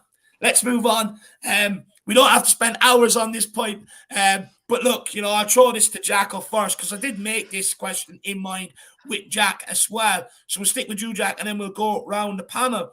Where are we at? So, Jack, according to L'Equipe, French media publication, and this was yesterday, Hugo Lloris has played his last game for the club. Spurs wish to make mark Lloris's time, and given the long service he's given, Daniel Levy is set to make a strong gesture and allow the player to leave a year before the end of his contract for free. Jack, does Hugo Lloris deserve a testimonial? I think he's sort of undone all of that, I think, this season, to be fair. I think he probably, in my book, brilliant. He's here's where I'll make it. First of all, let me say this. My views on Hugo Lloris, I acknowledge, are quite extreme, and they do not represent the views of the Irish Hotspur. In fact, they probably only represent about 50% of the Irish Hotspur in any capacity. So the Hugo Lloris views are entirely my own.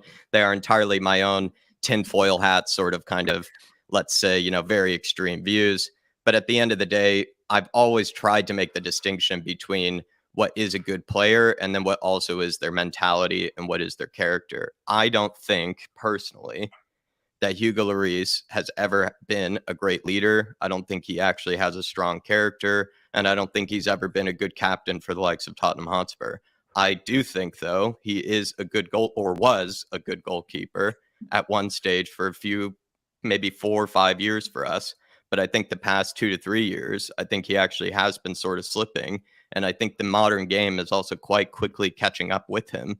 because the game is nowadays where you are going to be pressed all the way to the goalkeeper. It's not the days where you can sort of just pick up the ball when the guy just starts rushing towards you and you get away with it. You do have to learn how to play the game with your feet. And then Hugo's getting quite exposed for that. And also this season as well, his shot stopping ability, which he was always quite renowned for, has absolutely gone. He's made more errors leading to goals than any other keeper. He's let in some pretty bad near post efforts. Some of those near post efforts that he's even let in, this is where I think he doesn't deserve this sort of send off, Dave, is because he's blamed his own teammates for some of the goals that he's let in the biggest games of this season that have cost us this season. And the North London derby, that goal that he conceded at his near post, he threw his arms up at Sessegnon for whatever reason. The goal that he let in the first North London derby, where, or what was it? Romero, your man Romero, Mia, he knocked it towards him just for him to make an easy catch, slips under, his backside. Jesus taps it in. He blames Romero for that one and throws his arms up at everybody else for that goal. I just feel like Hugo this season, his true character has somewhat come out. I don't even need to mention sort of the incident, with after how he celebrated his World Cup victory. I don't think that covered him in any glory either. With the incident with the police, I think that probably should have stripped him of the captaincy in general.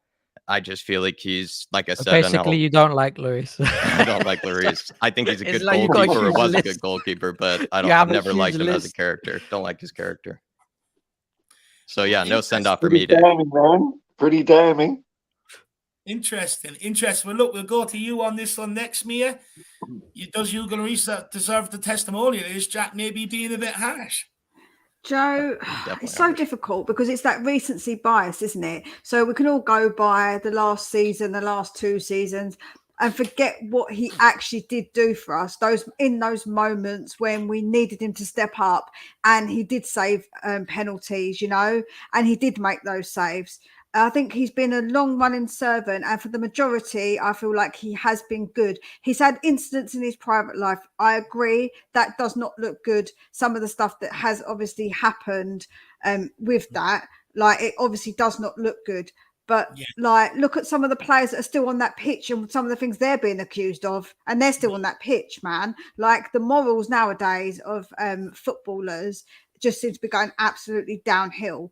So do I think he deserves a testimonial? Yes, I do, because I feel like the majority of his time, he has been good. He's been a good servant for us, and we should just go on the most recent times, because I think that's not how you should judge a player overall in their career. Sorry, Jack. Yeah, mate, all of my stuff is based on recency bias. That's entirely true. So it's just I just feel like all the things he's done in the last year or two have almost undone for me a lot of the stuff he's done in the past. But it's all built on recency bias, that's for sure. Yeah, that's what I'm saying. Going on recency bias is just, I don't feel like a fair way to actually judge his overall career. It's true.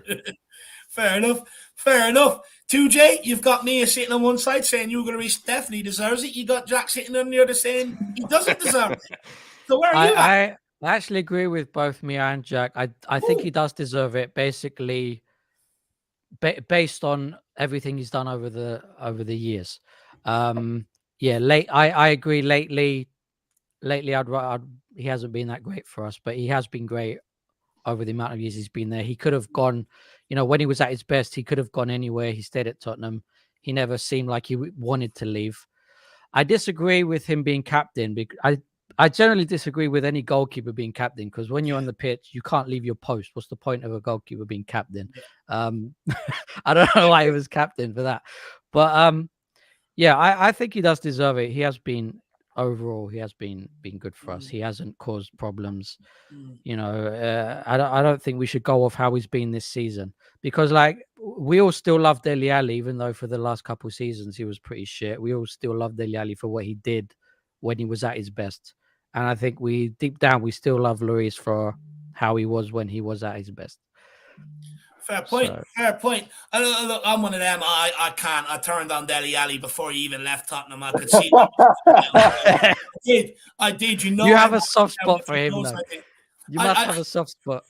Look, credit to him for what he did do in the good years, but he spent 2-3 years at Tottenham without performing. That really got on my goal. I'm not gonna lie, but I definitely agree with you on goalkeeper being captain. And for me, I think this is why I do think you will see Hugo Lloris depart this summer, because there are reports saying, especially when the Saudi offer came in, that, this guy's going to wait for the new manager. But the easiest statement for a new manager to make coming in here, and if you want to make a statement, is ask Hugo Lloris take the captaincy off it and give it to someone else. And the reason why it's easy to do is because to the players, they'll think, oh, holy shit. I mean, if this guy could just walk in and get rid of our captain, you know what I mean? Whereas any manager looking at it is going, well, I mean, the guy's in clear decline. So I think it's an easy statement for him to do. So be good in that regard. But Paul, just quickly, my man, where are you at with Hugo Lloris? Testimony or not? Well, so that thing you were saying, like Daniel Levy was giving like he'd give him on a free transfer, is that right? Yeah, that they sort of pay up his contract. Right, so because every time I hear people speaking about Daniel Levy, and I'm not really being specific to Daniel Levy here, I'm not being personal. This could be any rich businessman. People always revere them and say, oh, well, they're very good businessmen. Yet, so a Saudi Arabian team wants to buy our goalkeeper, and he's just going to let him go for nothing? Not even get a couple of quid out of them, or Well, you might see what sort of happened with Toby Alderweireld, right? It was like a tiny, minuscule fee, and they sort of let him go. Can Kasper Schmeichel leave for like nothing practically or something like that? Like, so he's around the same age as Kasper Schmeichel. With the way football is, I'm not going to ask you argue over paying up Hugo Lloris's contract and letting him go for free, because there's no value in the guy anymore. He's coming to the end of his career. I think it's different with players that have served your club for so long. You kind of tend to not be fussy about how much you get for them. I'm a little bit with Jack on this, and I'm not, and I think I'm being unfair as well, because for a lot of Hugo's career, maybe I wasn't like watching Tottenham as much as I am now. You come and go in the years and as they ebb and flow.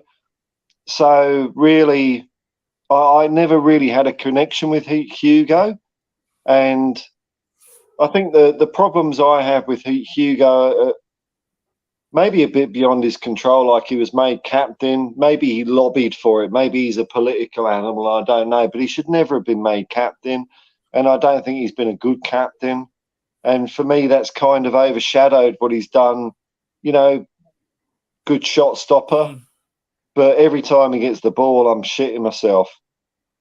And I don't know. Well, look, if the club can afford to give him a gift, but all this talk about giving gifts, like, they're going to triple his salary to 300 grand a week. I mean, like, what sort of more gift do you fucking need in life anyway? I'm sure he really needs the money, like Messi and Ronaldo. I'm sure he really needs the money. Yeah. So I say, really, like, if some Saudi Arabian club is willing to pay that much to triple his salary, let's get a few quid out of the bastards.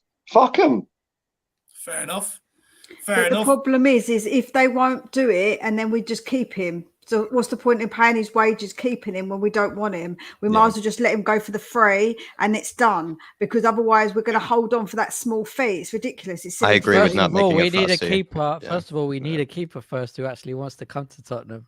Well, we're talking about dollars and cents here instead of spirit and intent. And like, when you let a player go like that, it's not all about what the numbers say on the spreadsheet. It's about the message you're sending to future players and other players at the club, that you don't really have to do an awful lot for a few years to get more money. And that's not. It's just not football to me. It really isn't. Just selling for 10 million. Fuck it. You won't get that.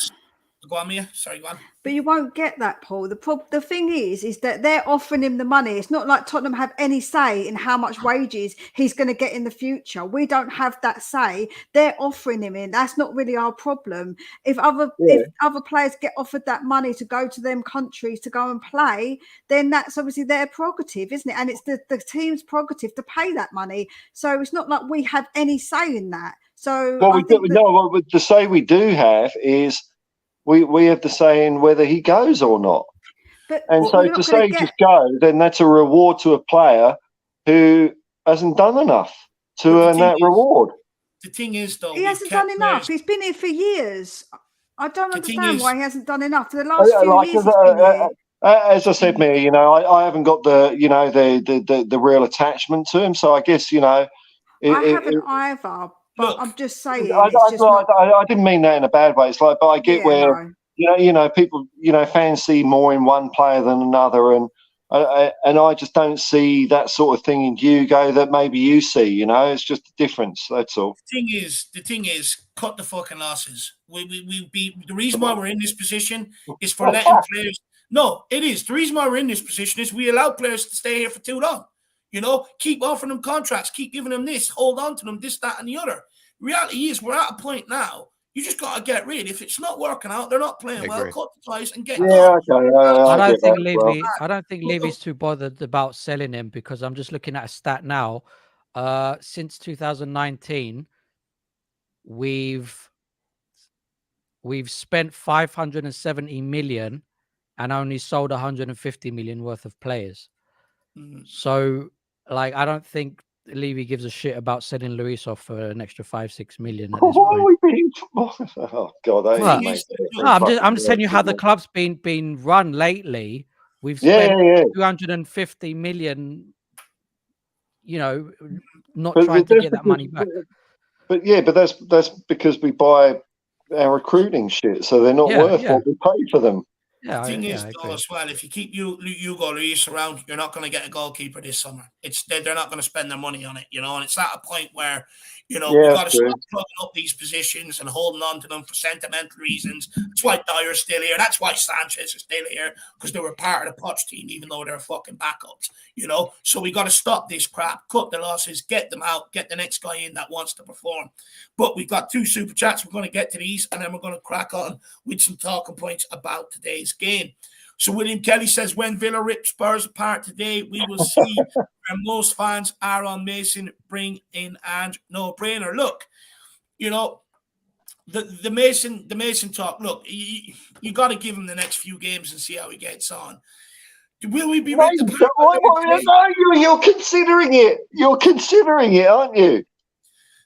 What? Considering what?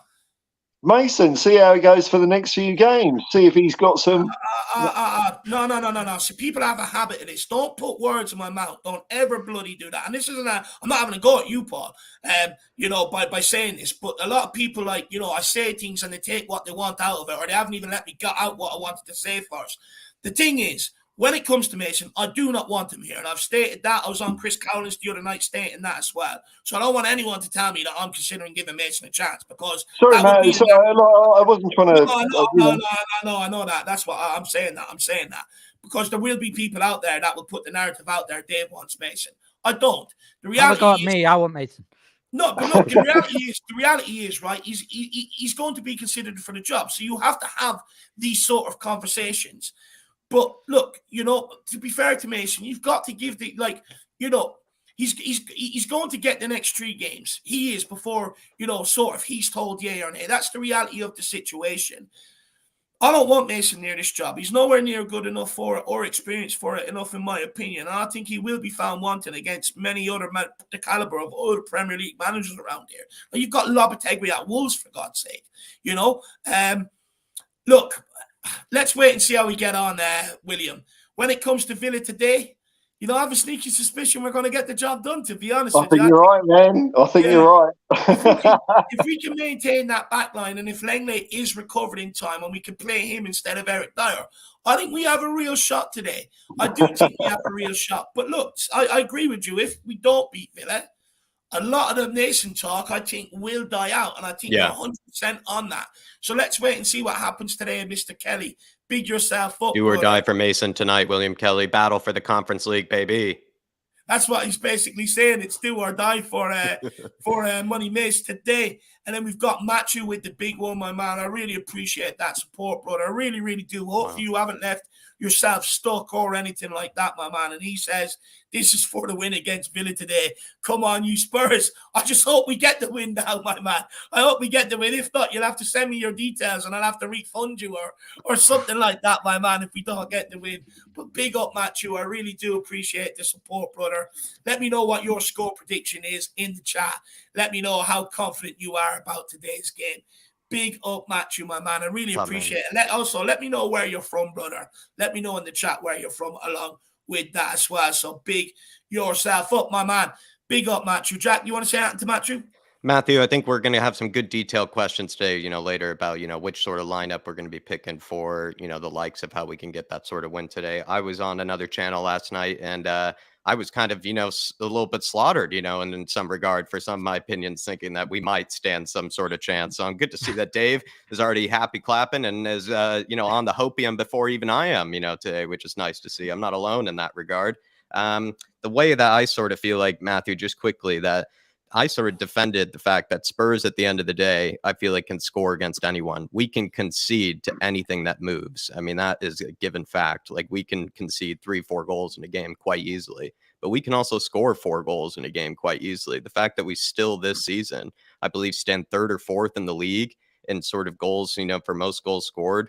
And it's also not even been Sonny's best season. It's not been Kulu's best season. It's not been, Richarlison's best season. Harry Kane, of course, has taken a huge burden and pretty much covering up half of those goals at least. But you know what I mean? And the fact that no matter what, I don't really care who it is. If it's Harry Kane or it's the tea lady, we've scored like 67 goals. So it means like we can pretty much score against anybody, if I'm not mistaken. So I'm maybe excited to see if this could end up being a high scoring sort of fixture. Yeah, let's wait. But then again, Villa never concede. They never concede, so you never know. Matthew, but who knows? Spurs can break it. Who knows? Matthew says he's from India and he's going for 2-1. Whereabouts in India, my man? Great country you have. Big yourself up. Let me know whereabouts. And by the way, great food. It's absolutely phenomenal. I mean, I love a good chicken korma, my man. You're an absolute, the food coming out of India is incredible. Absolutely incredible. So big yourself up. Definitely one of the culinary... You do know, Dave, that korma is an insult to Indian food. That's not actually Indian food, man. Give him a better dish then, Mia. Give him a better dish. Name a better dish that Matthew I quite like a masala. Okay. More than I do. Or Jafrazi, I quite like the spicier. I don't like the really super spicy. But when I went, the best curry I've ever had is when I went to the Maldives. Their curry was amazing. It was so good over there. So let's talk about food. It's happier than talking about... listen, man, if we talk about... Don't start me on food, George. Hopefully the outlet isn't listening. You know, innit, about Greek Cypriots and their food. So don't get me started about food because I will be here. My mum just come back from Cyprus, delivered loads of food to me because I was like, get me this and this and this.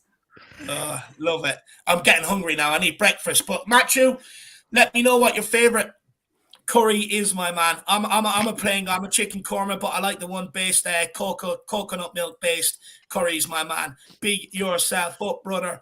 But look, let's keep this moving on. Plenty of other talking points to get on. We are currently sitting in 6th, 3 points ahead of Villa, who's sitting 8th. Does a win here today secure European football next season? And we'll start with you on this one. We'll go with Mia. Can I just quickly say, Leeds are beating Newcastle right now, by the way. Continue. Come on. Oh, really? Come on. It'd be nice to see them drop points. So come on, Leeds. Big Sam doing the job. Rolling in Big Sam. He might keep them up. But Mia, if we win today, does that secure European football for us? It'll put us 6 points ahead of Villa. I think it gives us a really good chance because don't forget Brighton have got some games in hand. But no, I do think that gives us a very good opportunity to then grab Europe for me. If securing these points is definitely going to be vital in that, in being able to do that. Otherwise, I feel like we might drop out of Europe completely because of Brighton having their games in hand. So I would say, this is quite an important one for us to grab it. And because Villa are right up our backsides as well. So if they get it, if they win today, they're on equal points to us. So again, that's another team right up our backside. So I think it's important for us to be able to definitely secure. I think it is more secure if we do get it today, if we get the win. 100%. George, with West Ham in the semi-final of the Conference League, would you like European football no matter what? Or would you rather avoid the Conference League or Europe or Europe in general if it's not Champions League football? Yeah, we spoke about this last time. I'd like European football no matter what, because rather than not watching Tottenham during the middle of the week, you'd rather watch them in the Conference League. At least it's a cup. Was it Kane said the other day that, you know, the Conference League is still a cup at the end of the day, still something. I don't know. I don't know why we think if we're not in Europe, we'll play better in the Premier League. You know, because the more you play, the more you can practice with the team, the better teams you're playing. You know, there's just more going on when you're in Europe. Playing once a week doesn't seem to be helping us. So yeah, I'd rather Conference League. To be honest, for some reason today, I'm not too hopeful. I don't know why. I'm still mad that at the beginning of the season, we were mocking United and Liverpool at where they were in the table, and now they're above us. Listen, you do that though as fans, man. That's what you do, innit? That's what fans do. Like, it's fine. I've got loads of chat for loads of teams. I don't care. I'm shameless. I don't give a damn. Wear the shamelessness with pride, George, man. Just wear it with pride. Don't worry about it. Yeah, exactly. I do it. You know, I'm a pathetic football fan, but I do it with pride, George. I do it with pride, my man. Peter, honestly, he says, Greek Spurs fan here. Been supporting him for 5-6 years now. My mental health has plummeted. Peter, if you ever need someone to talk to or anything like that, please do email me, reach out. I'll give out my number. We can have a conversation. I'm not saying I'm a therapist, but hopefully I can make you a bit more happy and put a smile on your face, my man. Big yourself up, Peter. Paul, where are you at with it? You know, European football next year, or you know, no European football next year. Where are you sort of at with it? Because I'm of the belief that we can't turn our nose. A lot. Last time I looked at the table, we can still get fourth. So, you know, I mean, despite how pessimistic I am about things, because I know in football things can turn around on a dime. You know, out of nowhere, you can suddenly get good, and we would have to rely on other teams to having quite a catastrophe and us for being having quite a run of form. But as far as the Conference League, I'm with George here. I don't care what competition we're in. You've got to go and win it. And George is right. The only way you get better at playing football is by playing football. It's not like these players at the age of whatever, you know, between 22 and 35 have learned all they can about playing a game of football.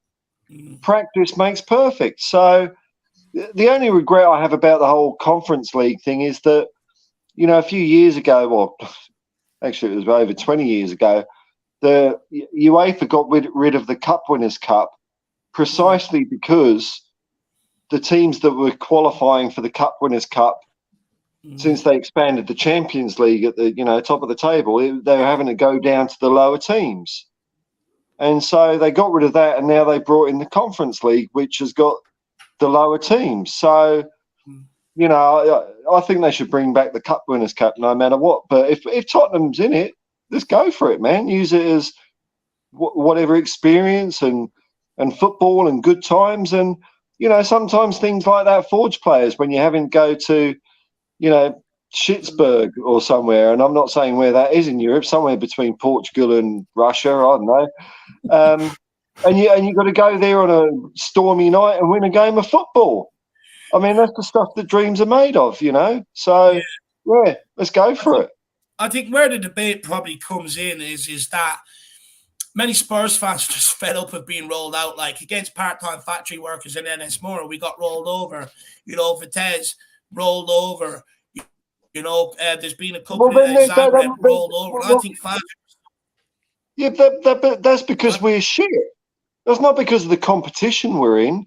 What? So okay, so if we can't beat those teams, we want to beat Barcelona.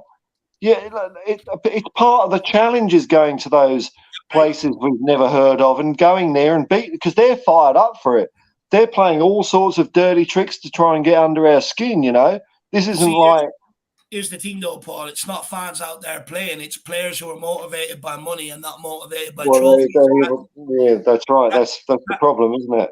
Yeah, that's the biggest problem. I do feel if we could sort of get rid of that this summer and sort of look to blood some youths and stuff in, I think it'd be a very beneficial competition for Spurs to be in, if you want me to be brutally honest. But it does come down to how we use it. If we're rolling out Dyer, Sanchez, and Davies again, who have been the common denominator across all exits of competitions over the years, don't tell me I'm wrong, because go and do your research. You would prop that up. I went through every single fixture that we've have not done well in across Europe, across the FA Cup, League Cup, all Europe, and they're the common denominator. They always play. It's a joke. It's an absolute joke. And for me,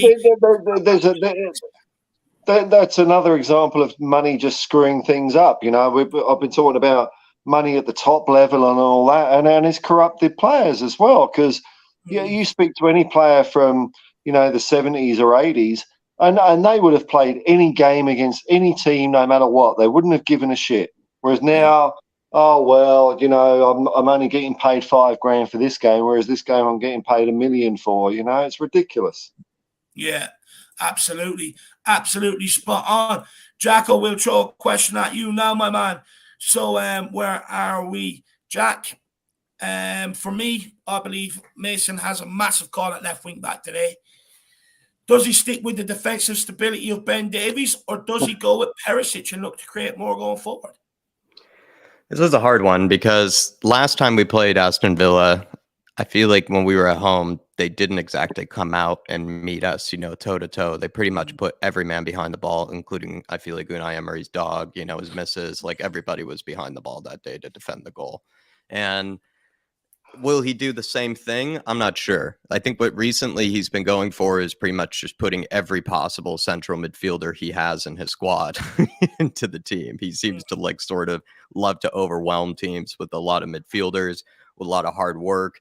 Even at one stage, I think the midfield he had was Den Donker, McGinn, Douglas Luiz, Jacob Ramsey, and Buendia. Those are 4 or 5 midfielders, all in one sort of lineup. That does sort of scare me, in the fact that Spurs have always been a team that does get overwhelmed in midfield.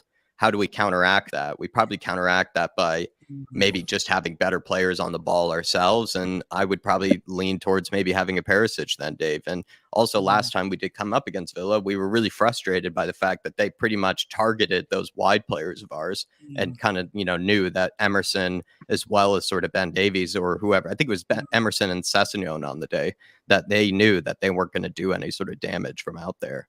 And so probably today you will need maybe Perisic as well as Pedro Porro. And Unai Emery already targeted Pedro Porro. He's a willing prisoner of Pedro Porro, Dave, and he respects his talents and he respects his danger. So the fact that he's already well aware of what Pedro Porro can do on the wing, maybe you're going to have to give him something else to think about with Perisic. So as much as it is a risk defensively, if we do have Longley available, I would throw Perisic out there, Dave.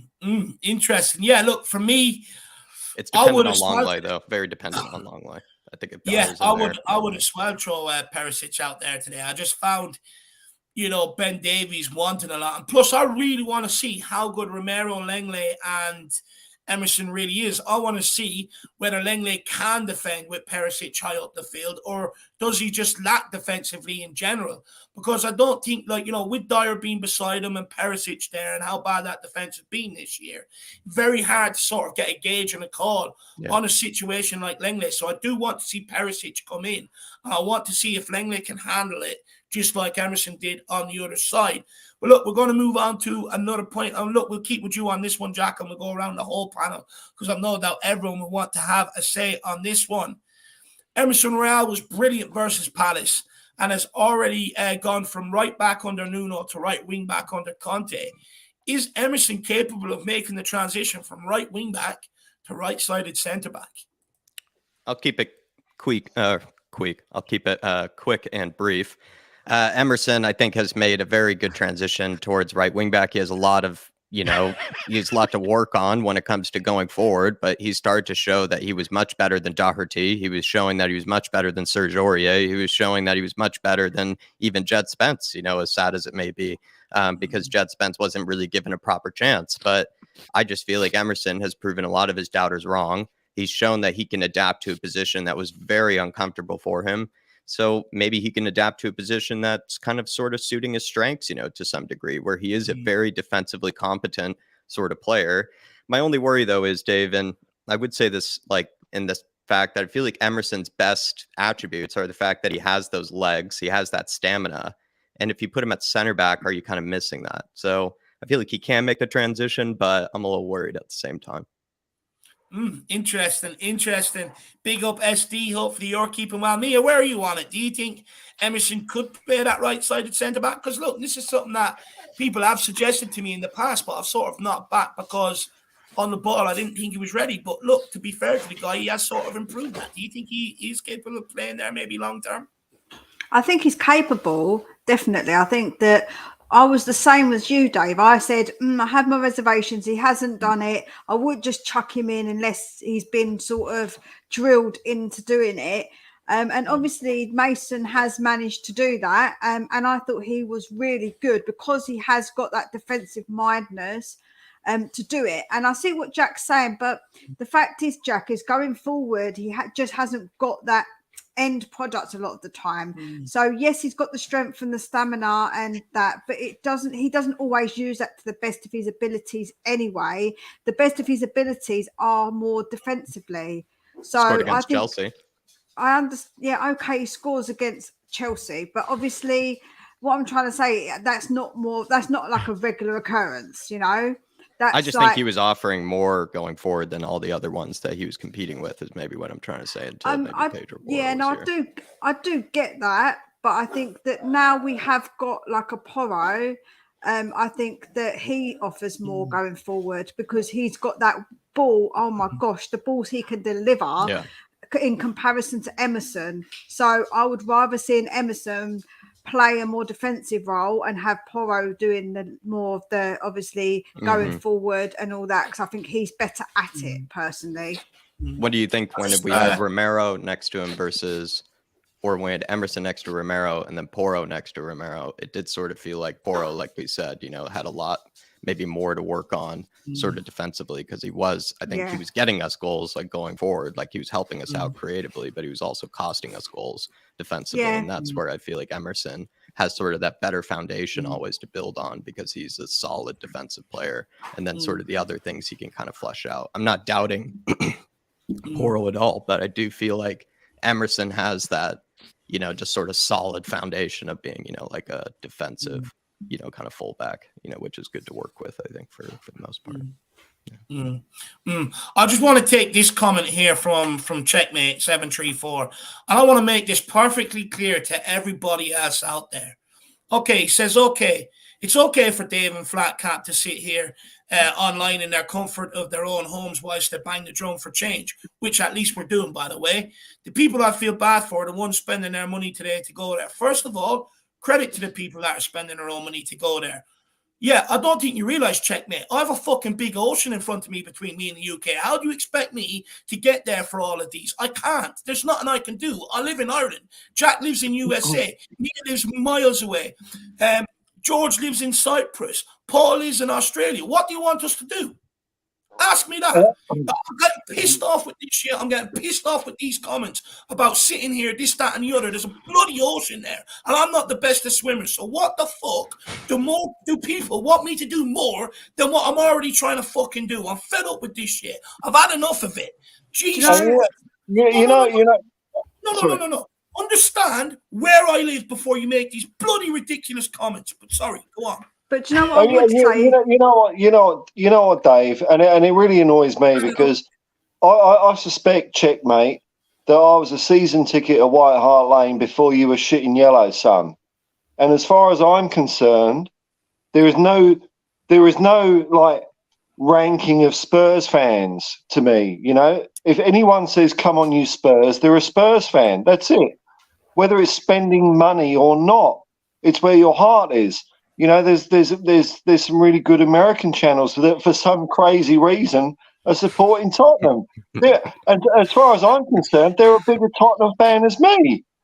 So, get off your fucking high horse, mate. Do you know what I would say? There's plenty of ways to show your support for wanting change. You can do so many different things. It doesn't mean that we have to go to protest to show that we want change. There's many different avenues you can take to show your support. So everybody supporting and doing it their way is the best thing you can do, because we're all fans and we all show it differently how we want to support it, and we've all got the right to do that. There's no fan above no other fan. We're all Sure, equal man. as fans. I want to That's say the a way I couple of see it. things. Is Dave there? Has he gone? No, I'm still here. I just need to calm down. Yeah, I want to say something to Dave and something to Checkmate. To Dave, don't worry about these kind of comments, mate, because when I'm looking at watching your live streams, it's always good comments. You shouldn't focus on the one shithead comment. No, because I make a lot of content. It bothers me. No, it bothers me as well. I'll read my thousands of positive comments, and then that one negative one will piss me the fuck off. But you'll always get it no matter what you do. And to Checkmate, I'd say at least they live stream every day. They're uploading shit every day, which isn't easy. Which is how they show their support, which is better than what Checkmate's probably doing, which is nothing. The thing is, fair play to the people that use their own money to get down there. Credit to them. They're fighting for change for this football club. Fair play. And I'm not dismissing that. Fair play to these guys. But, it's a bit different for someone like me. It costs me a lot of money to be able to get over there. A hell of a lot.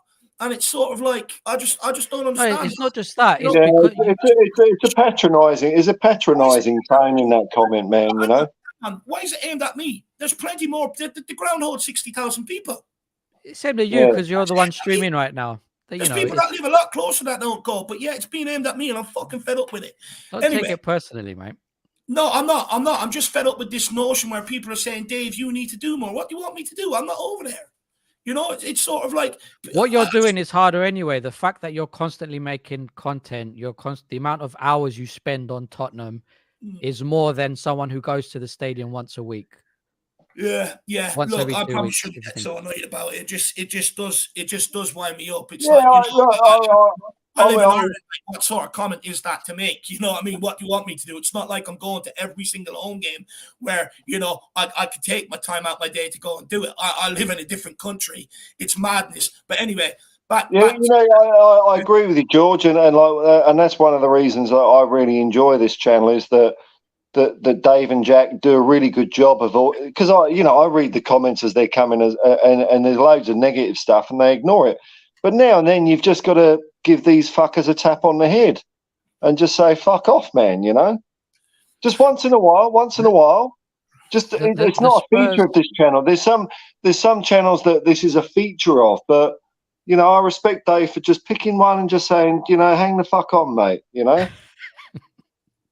It just winds me up. Anyway, back to Jack's favorite subject, the Emerson loving. I mean, 2J, where are you at with it? Do you think that Emerson Royale is someone that could play at right-sided centre back in the future?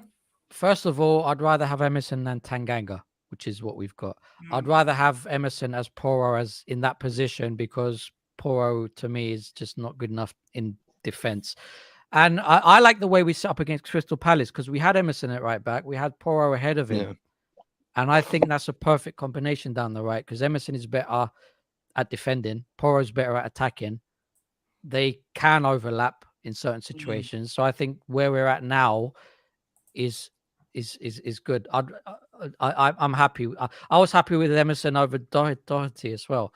So I think we could do better. I think we could get a right back and have Emerson as backup. But the way we set against Crystal Palace, I'd like today if we set up as Emerson as right back and Porro ahead of him. I like that setup.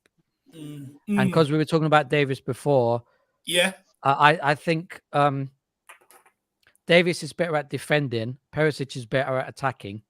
So I think it depends on the team. I'm fine with either way. I actually have a feeling today I have a feeling he's going to play Dyer today. I think he left Dyer on the bench as a lesson, as in, you were shit, get on the bench, fix your shit. I have a feeling Dyer's going to play today and Perisic will be down the left. That's a Yeah. good way to clear things up, right? Like, you think he's better than Tanganga, who's basically the other right-sided center back option. You think he's better than Sanchez, which is the other right-sided center back option. Yeah. So for the most part, like, yeah, he can technically play right-sided center back like this stage. Mm. But we tried to give Tanganga and Sanchez, I'm not sure as much Sanchez, but we tried to give those guys that excuse, Dave, that, yeah, it's their one job. Surely they can do it. But Emerson is probably proving that he can do it better than Emerson's they got can. more passion. Emerson seems to have more passion lately. Mm. You know, whether he makes a mistake or not, you can see him really trying. Yeah. Yeah.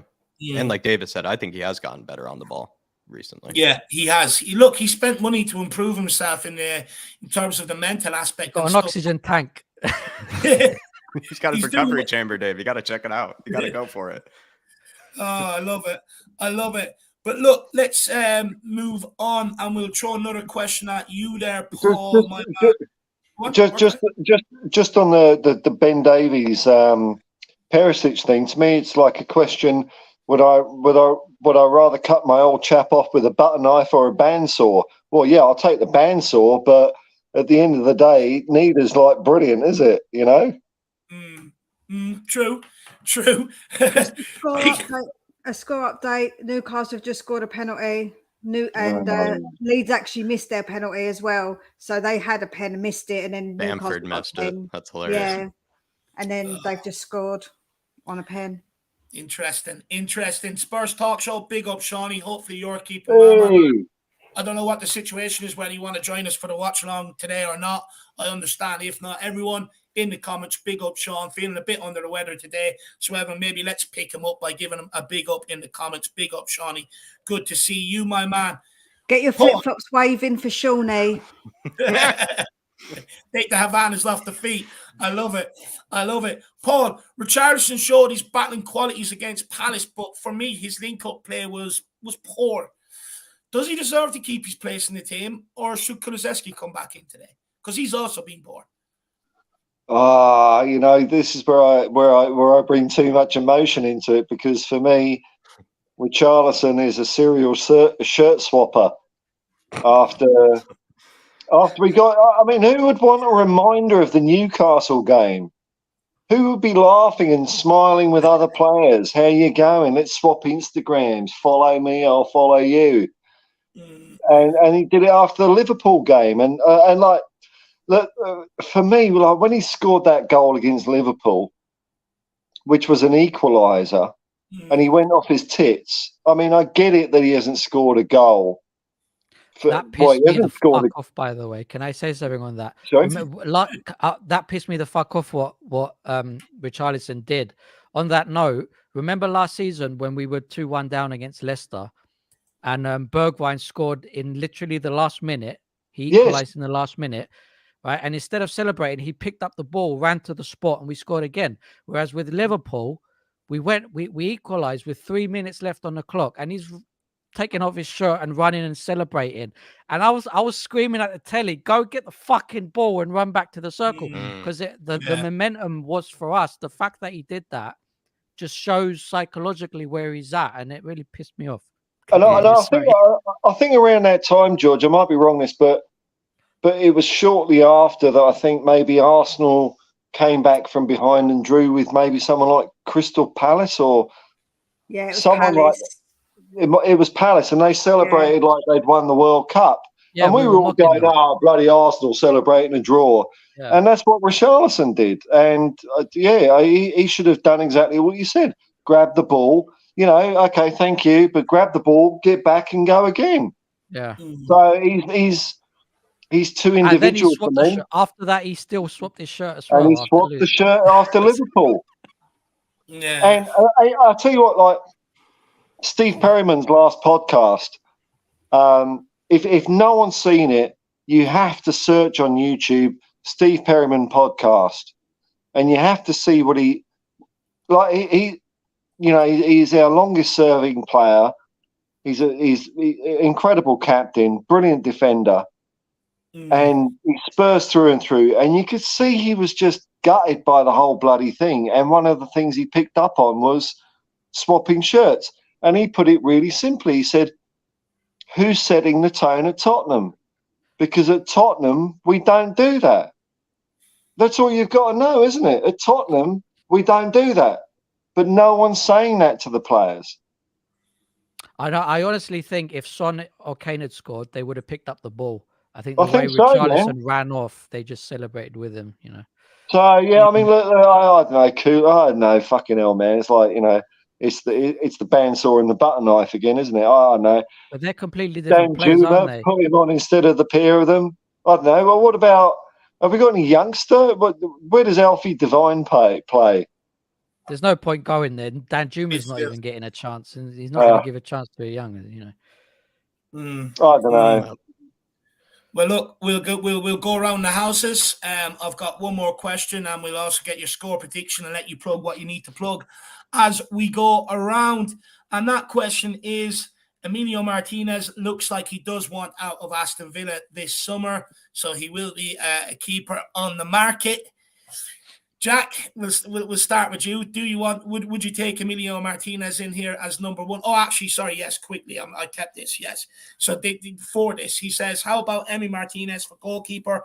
Heard he is leaving Villa, and he's absolutely spot on. Him and Emery don't really get on. Is what most of them reports are sort of saying. So, Jack, would you accept Emi Martinez here as maybe a goalkeeper and number one? And what's your score prediction for today's game? I kind of would take Emi Martinez, to be fair, Matthew. Like, he's probably class A on the shithousery. Like, he's almost an expert in that sort of department. You could see me as number one man, Romero, maybe doing a bit of agency, kind of maybe talking to him, maybe sharing a steak, maybe a bottle of wine and, luring him over to Tottenham Hotspur this summer. It's going to definitely depend on Christian Romero here this summer to do some smooth talking. But Emi Martinez, at the end of the day, like, he's proven to be a good goalkeeper, especially when it comes to penalties, like in any situation. Like, he absolutely wins that psychological battle. And he even also, kind of, to be fair, sort of intimidated even France and Lloris and, was able to show up them in some regards. So I'd take him. My only worry is sometimes I feel like he's a little bit sort of vulnerable in, like, kind of maybe, kind of set piece situations. I've sometimes seen him kind of look like he's not the most commanding in a set piece moment, but for the most part, he makes some pretty crack saves. And, like, especially against the likes of France in that World Cup final, he practically kept them in the final with some of the saves he made. I think one of those one-on-one saves he might have made was pretty much like more than a world-class save. It was a ridiculous save I remember him making. So that's a keeper I'd be happy to have. I can't really comment, though, too much on his ball with the ball at his feet, though. If he is good with the ball at his feet, absolutely take him. If he isn't, I'd say maybe look past him. But yeah, we'll see if Agent Romero can do some work for us this summer, Matthew. And what's your score prediction, Jacko? I said it's going to be high scoring. Villa never concede, though. But like I said, I think Spurs will break that sort of streak. I could see it being 3-2, and one team is going to be on the either end of those 3-2. So let's just hope Spurs is the one on the good end of that 3-2. I'm going to say 3-2. Interesting. Jack's got with the high scoring game today. No faith in the clean sheet. No faith in us keeping the clean sheet that we did against Palace. Let's wait and see what happens. Mia, where are you at it? Would you consider Emi Martinez as a future Tottenham number one? And what's your score prediction? And where can people find you, my dear? Do you know what? I think that he has got that, like, shithousery, and I really respect him for that. But I don't know if that's quite enough to sell me on him. I think at the ball at his feet, he's all right. I just don't think he's the most competent. He makes some okay saves, but again, I just don't know. I'm not sold in him completely. I have to be honest. When it comes to Martinez, and of course, yeah, you could get Romero as Agent Romero to kind of go and have kind of sweeten the deal a little bit with him. I will be in the seats behind, keeping a close eye on Romero. Don't you worry if he does that. But yeah, I think, like I say, I'm not completely sold on Martinez. I'm going to be honest. I think there's better keepers out there more suited for us. And actually, you must have been watching my videos, Jack, because actually I predicted 3-2 myself, but 3-2 to Tottenham. Interesting. 2 3-2s today. I wonder, is anyone going to fly down to the bookies and put that on? But Mia, also, where can people find you? If you like what I have to say, then go over to Spurs Between the Lines. I'm pushing to get that 500. So that's my next big target to be able to get. So yeah, it'd be great if you guys could go over there, give me a subscribe. I do all kinds of different content, covering a range of topics, not just current games. I do other things as well in between, get people on as well to have their say and get different points of view, because I think it's important for us to all have our say and our point of view. As long as you do it respectfully, I think that it's really important to have these good conversations. And I don't tolerate any people being rude or disruptive in my chat. So if you're going to come in my chat and do so, you will be blocked. Just know. I like your channel, Mia, because it's usually early in the morning, which is in the evening here. Evening view. I've just had my dinner. I feel like a bit of Tottenham. Who's streaming? Oh, Mia is. Okay. Of course, that's it. By your tone, I can tell they've disrespected before on your channel. by your tone. I've had a little bit of it, but I don't take no nonsense, man. I just block them. I don't even acknowledge them. No nonsense and no Arsenal fans. No, definitely none of them scumbag fans. If they do come in my chat, I'll just banter with them for bottling it. So it's all good, man. They want to come in my chat, sweet. Everyone, the link is there for Mia's channel, so do get over, smash that subscribe button, and get over and show her the support. She's absolutely brilliant. So that link is there. 2J, let's answer Matthew here. Emi Martinez, is he for you? And also, where can people find you, my man? I'm with Mia. I'm not too sold on him, but I'd rather have him than Lloris, because Lloris is at it's just kind of going downhill slightly season by season. He's 36 now. Martinez is 30. I think he's at a good age. I think he's at an age where he's still kind of learning, because Lloris was better at like 32, 33 than he was at 30, I'd say. I'm not too sold on him, though, but I would still rather have him over Forster or Lloris. So if that's who we go for, I'm fine with that. It would be a difference. We kind of know what Lloris is about at the moment. It'd be exciting to have a new number one goalkeeper, I think, for the whole back line and for us watching. I'd like to be positive. I just don't feel good about today. I don't know. Because Villa, we are away. Villa know that they'll go equal points if they win. They will be pressuring. We tend to sit back when we're away. So I think the only way we'll score is with counter-attacking football, which is why I think Perisic will be in, because he's better at whipping the crosses in. But I don't know. I'm not too hopeful about today, sorry to say. So I don't have a score prediction. Fair enough. But I'm not too positive. George, come on. I usually am. With I don't know what it is. I'm not feeling it today. You can find me on YouTube if you just write 2J. I have 2 channels, but my shit's in Greek, so I don't know if you're interested. But if you want to subscribe, because I only have 1 million subscribers.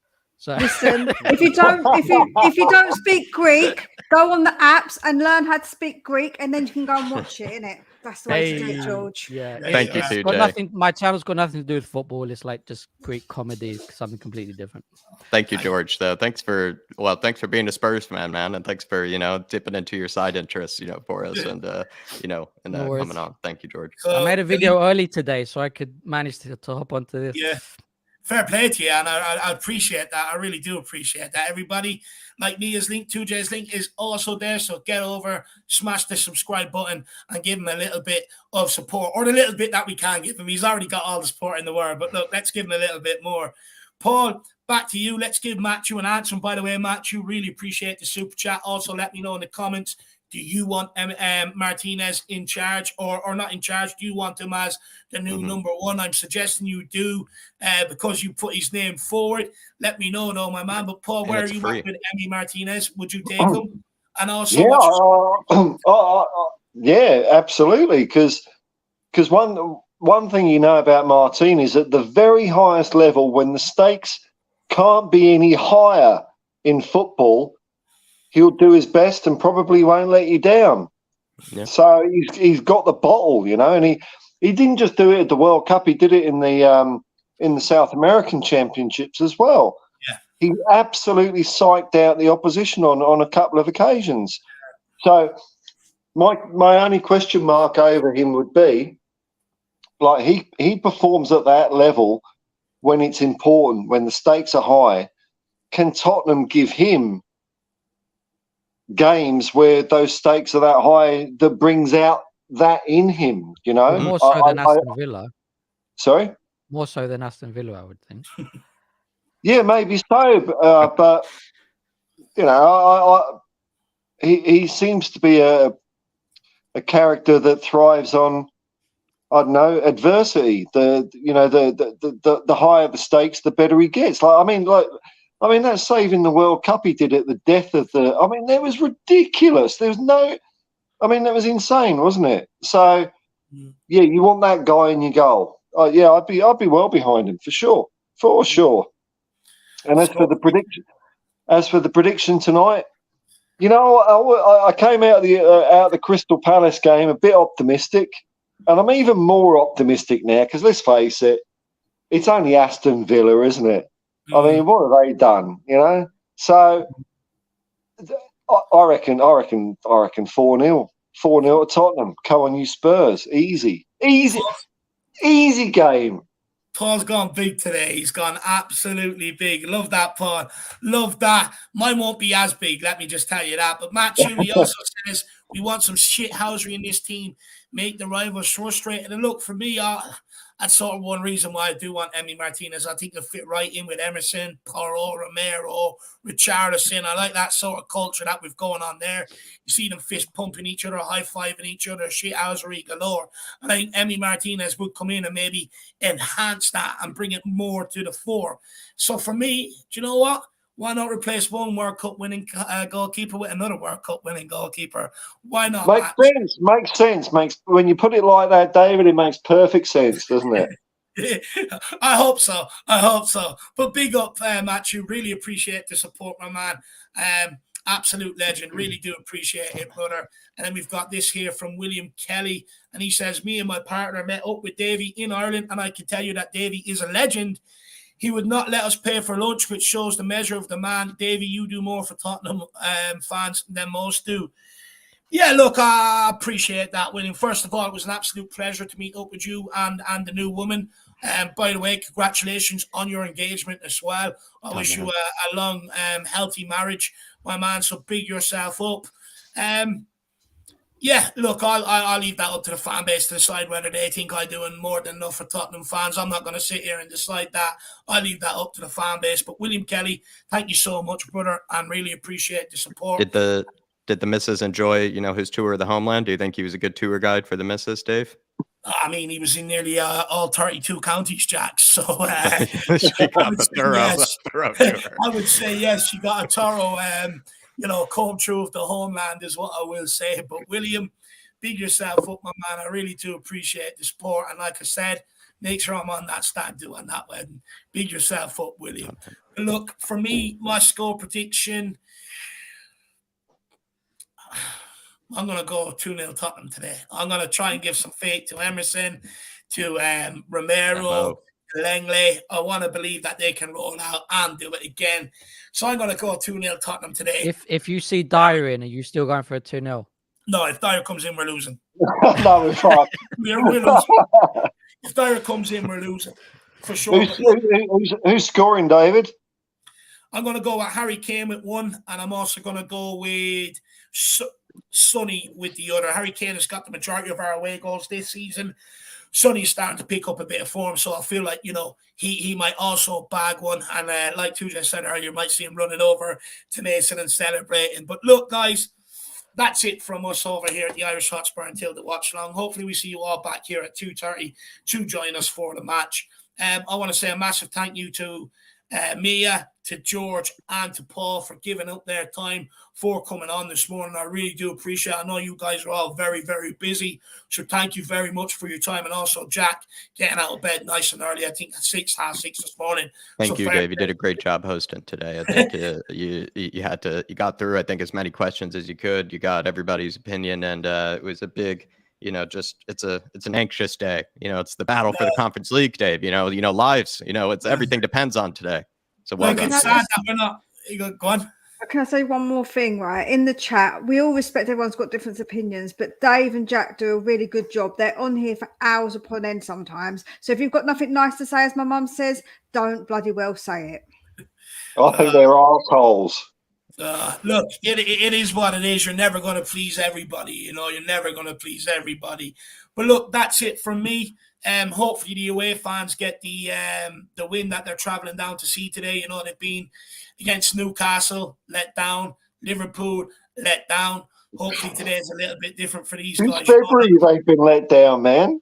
And look, it's not even that you can go across the FA Cup, Europe, you know, be let down constantly. So hopefully we do get the win for them guys today, making the journey. You know, they've had to suffer a lot of heartbreak. But look, that is it from us here at the Irish Hotspur. Thank you to everybody on the panel. Thank you to all you guys out there for getting up early and coming in and listening to the stuff that we have to say. So I appreciate that. And also big up to the 2J Army who came over to show some support as well. That's it from us. See you at 2:30. As always, come on, you Spurs. In the Come Irish on, you Spurs. we trust. In the Harris Army, we trust. See you, everybody. Everywhere we go.